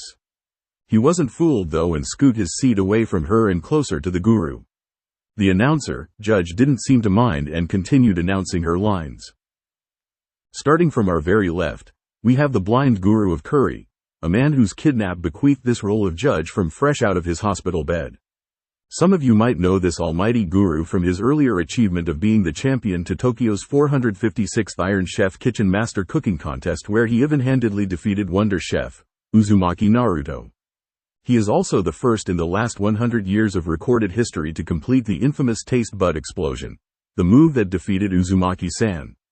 This was not done without incurring fatal injuries, however, and Guru was hospitalized for weeks till today, where he and his master chef's soul crawled from the pits of hell to judge this contest. Everybody, please give this dedicated guru a hand. A round of applause is given to the guru and Issei notices the blind Indian man flinching noticeably to the loud sound. The man shifts nervously in his seat and Issei's eyes latch on to something injected into the man's arm. Something that looks suspiciously like an IV bag. His mind reels back to the announcer's previous statement, fresh out of his hospital bed. For not the first time in the previously past months, Issei's trust for blondes plummet down another notch, passing the point of straight to hell and into a territory beyond that. Next we have the mysterious food critic appointed by Uzumaki-san. While this stunningly beautiful wallflower is relatively unknown to the world of food critics, the Wonder Chef himself has vouched for her presence, and she was seconded by both the great guru and the saint of Tokyo. Please welcome, Ryudo Seiko-chan. Again, another round of applause is given to the announcer's seat by the audience sitting on the riverbank slope. Issei, sitting closer to the guru now, notices that the man is getting accustomed to the sudden loud noise. The Indian man is currently fixated on the arena standing closer to the river, where all the cooking equipment, the large fire and ingredients are at. Issei turns his attention towards the two men at the arena as well while the announcer woman introduces herself. A small part of him doesn't want to know more about the lady, if at all possible. Naruto and Mil-tan have moved from the large fire to the central table where they are examining the ingredients left on it. They are talking to each other with a pleasant smile on their faces. Mil-tan's smile wasn't very pleasant, actually, but it was a lot less bloodthirsty looking than her usual expression. Naruto's changed his hairstyle into a comfortable bun while Mil-tan's twin tails have combined to make a single, flowing ponytail. They are both donning aprons over their similarly stylized clothing, a combination of short skirts and lightly colored blouses. It sickens Issei a bit to know that, somewhere deep down, he's preferring how Naruto looks while cross-dressing over basically anyone else. In the background, another round of applause goes off to tell Issei that the blonde announcer is done introducing herself to the audience. Naruto and Mil-tan notices this too and shake hands with one another before going to their assigned cooking stations with the ingredients they've initially chosen. The announcer begins to give the crowd a shorthand version of the rules while the two contestants settle into their area. The rules basically sums up to 5 things. Contestants will have to cook the chosen dish in under an hour. The contestants are allowed to procure more ingredients during the 60 minutes cooking time. 3 dishes must be served to the judges after 60 minutes have passed. Order of serving is up to contestants. The one with the most points after judging wins, and no sabotaging of any kinds, to the other contestants or to the judges. Issei wheedled that last one in because he knows that Naruto is very flexible in his willingness to persuade others to his advantage. With that out of the way, contestants, are you ready to begin? At the announcer's word, Naruto and Mil-tan nod simultaneously. Naruto daintily toys with a knife in his hand. Mil-tan begins flexing her fingers. Alright then Tilda, let's see what our mystery dish will be. Pulling out a big red button from below the paneled desks, the announcer presses it with a clack. Behind him, Issei hears gears whirring into life. He turns around to see a screen on top of the gong. The screen is flashing dozens of names into existence and replacing them too quickly for him to read properly. After about half a minute of going through the probable dishes, the names start to slow down to a pace that he could see and then to a crawl. Beef ramen, curry rice, stir-fried vegetable, mud pies, pork ramen, hamburger steak, omelet, sandwich, miso ramen. All of these passes by before the scrolling stops at udon. And the special dish is udon, everyone's favorite. Yay! Issei's ears perk at the depressed note the announcer has to her voice. Though she said her part cheerily, there's a sad undertone to it that contrasts with her earlier cheer. He shrugs indifferently at this notice, passing it off as her not liking this dish very much. On the count of 3, we will begin. Contestants, ready your station. 1, 2, thr. Just as she was about to finish the countdown, the announcer pulls out a hammer from under the desk and hits it on the gong sitting behind him, her and the guru. The finalizing sound echoes loudly, covering up the rest of the announcer's word with its booming ring.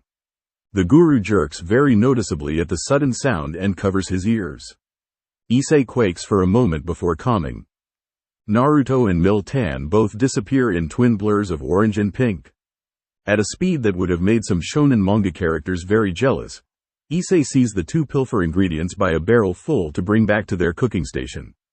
Naruto's stack builds up to consist mainly of flour, eggs and vegetables while Mil-tan's grow in size with purely meat.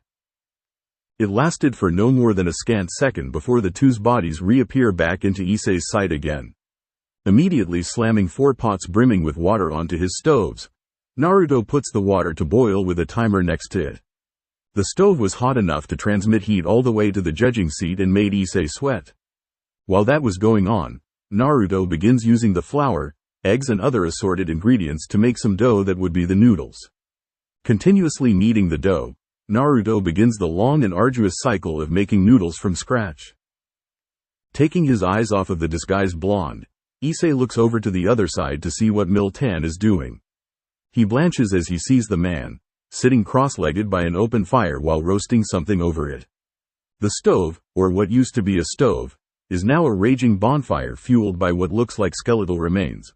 A long bone sticking out here, a long bone sticking out there. The mountain of meat that he took from the central station earlier is all jammed onto one long metal pole that he's using to slowly spin and cook over the blazing fire. Offhandedly, he looks to the side to see the guru drooling at the cooking food. There's an audible growling sound coming from his direction. His stomach's, actually. Issei fishes out a chocolate bar he had with him and gives it to the guru. The man accepts it with a nod of thanks, and again, Issei catches a glimpse of the IV bag strapped onto him. Almost unwillingly, Issei turns to look to his other side to see the announcer animatedly broadcasting whatever spiels she's making up on the spot. He actively turns off the ignore switch he's turned on earlier to hear what she's saying. Miltan seems to be using a Western mountain cooking technique from the ancient Nigerians' culture. This action of fueling fire with bones is done in times long past as an offering to the spirits and their god of fire, purification and life. It is their belief that by giving the gods the remnants of their people's slain, things such as intestines, hearts, brains, bone matters, skin matter and even eyeballs, the gods will reciprocate. Sensing that the discussion is probably going to go in a disturbing direction, Issei turns the ignore switch to the announcer back on. Instantly, her voice tunes out in his brain to becoming incomprehensible background noises. Incomprehensible background noises that the teen is glad to be able to ignore. Going by the look of Miltan's face, the announcer is hitting completely off the mark with her session into weird and foreign cultures. The pink-clad man takes the bones out of the blazing fire and tosses them masterfully at the trash can right after the audience all exclaim something in surprise. He notes that the bones were leftovers from the meat being cooked, probably the pink man's twisted way of recycling. A glance to the right gives Issei an idea of what caused the audience's surprise. The announcer is showing the crowd something on a large screen television. The brunette squashes his curiosity in order to not look at the horrors that were on the screen. Instead, he goes back to examining Naruto. The disguised blonde is now sitting by the stove with the 4 pots. A rack is situated by his side, carefully balancing the overflowing noodles inside it. He's looking up into the sky with a face that expresses absolute boredom. Naruto catches Issei's eyes and mouths something to the brunette. Issei takes a moment to decipher it as, "I forgot to bring my PFP. Do you have yours? I want to try the Tsunere route again." Issei flips the ignore button on Naruto too and turns it on to shut off the blonde. Just like with the announcer, Naruto phases into the background. Within Issei's mind, the cooking showdown that had just started minutes earlier is now turned into a cooking show starring Miltan with the guru's stomach as background music. It honestly wasn't his worst way of spending an hour outside, not playing video games. Time's up, prepare and present your dishes to the judge, contestants. Swinging a wooden stick in a wide arc to hit the gong behind her, the announcer breaks Issei out of his bored reverie to declare the next stage in the competition. Naruto and Miltan both hold up a tray with 3 bowls in it to bring to the judging panels. The 2 cooks separately passes out their respective bowls to Issei, the announcer and the guru. Issei looks down at the 2 bowls in a look of pure perplexity.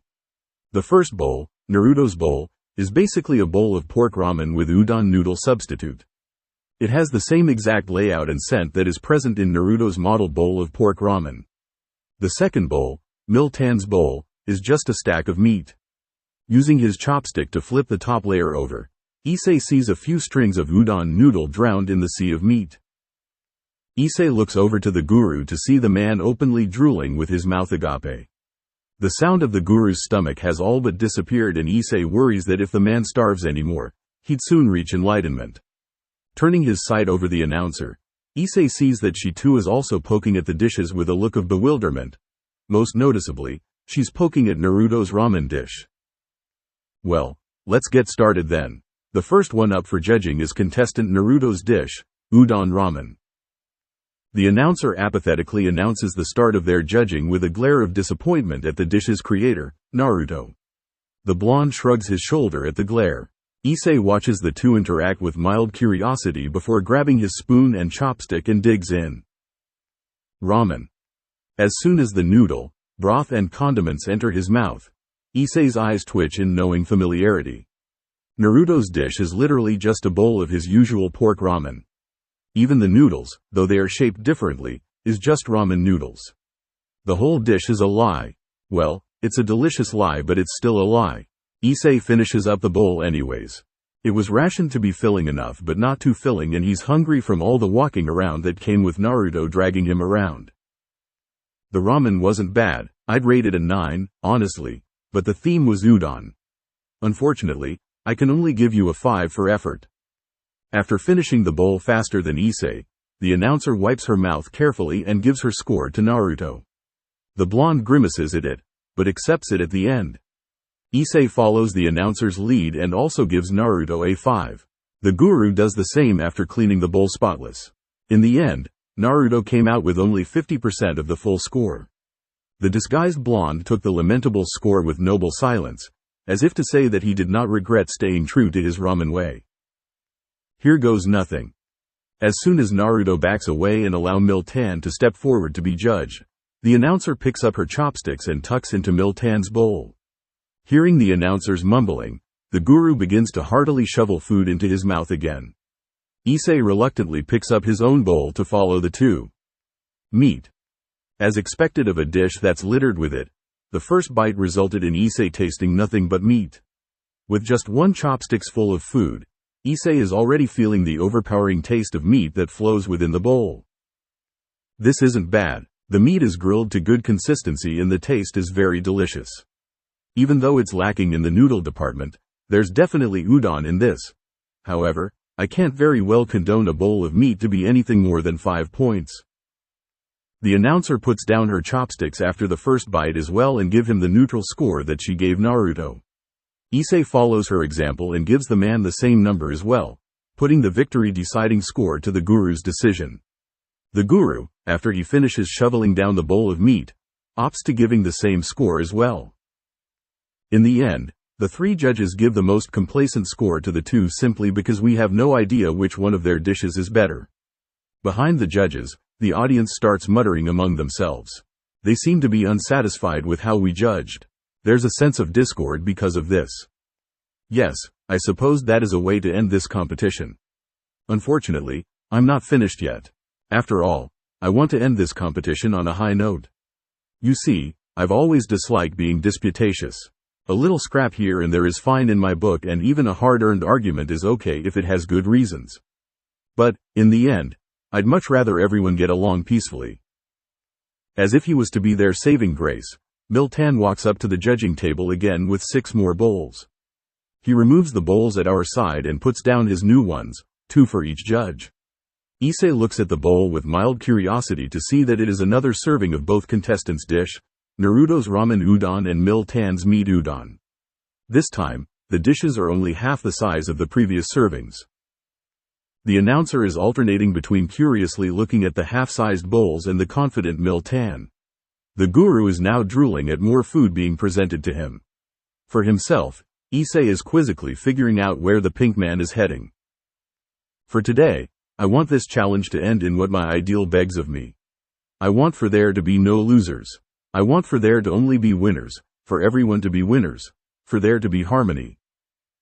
Saying his piece in a deep and baritone voice, Miltan lifts up the announcer's portion of his bowl of meat and pours it into Naruto's bowl of ramen. It filled perfectly and stops just short of being a full bowl. The grilled meat sinks slowly into the ramen broth and noodle, and for a few seconds, nothing happened. Then, as if to blow away all expectations, the single bowl of combined mediocre food explodes with a heavenly scent. A heavenly light glows from within the broth and a strange calming hum enters everyone's ear.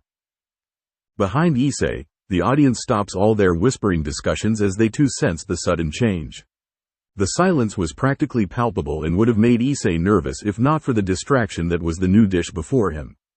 Unknowingly, Miltan makes the new dish for the rest of the judges, take up the used bowls and steps back to stand next to Naruto, all without Issei noticing. Not that he would have noticed much because, really, heavenly glowing bowl of noodles.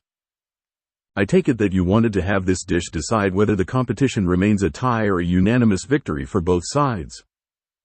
The announcer, showing an uncharacteristically stoic face, speaks impassively while paying attention only on Miltan, even when everyone else's attention is focused on the new dish. When the muscly man nods in agreement to what the announcer suggests, she nods slowly as well and raises up her scoreboard.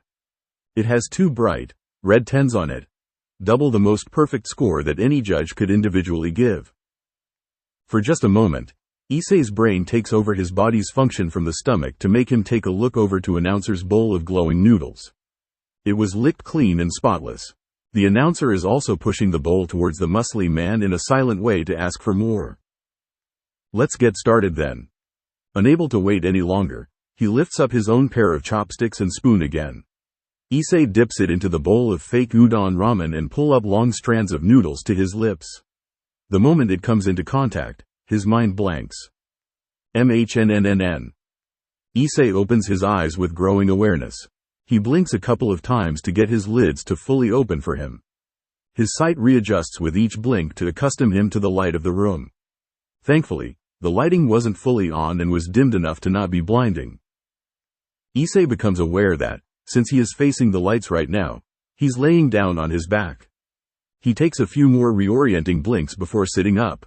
His body didn't ache when he gets up, but he notices that his head, the area around his jaws, is a bit sore.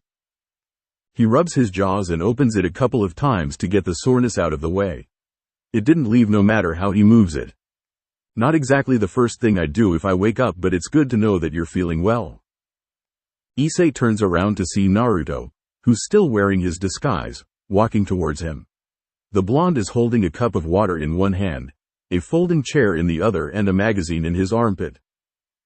I'm just working out this twinge in my jaws. Answering the blonde, Issei puts down his hand from his chin, because moving it wasn't helping, and looks around the room he's in. He recognizes it as a private hospital room after a moment of deliberation. The monitors and controllable bed helped him realize this. So, why am I in a hospital bed?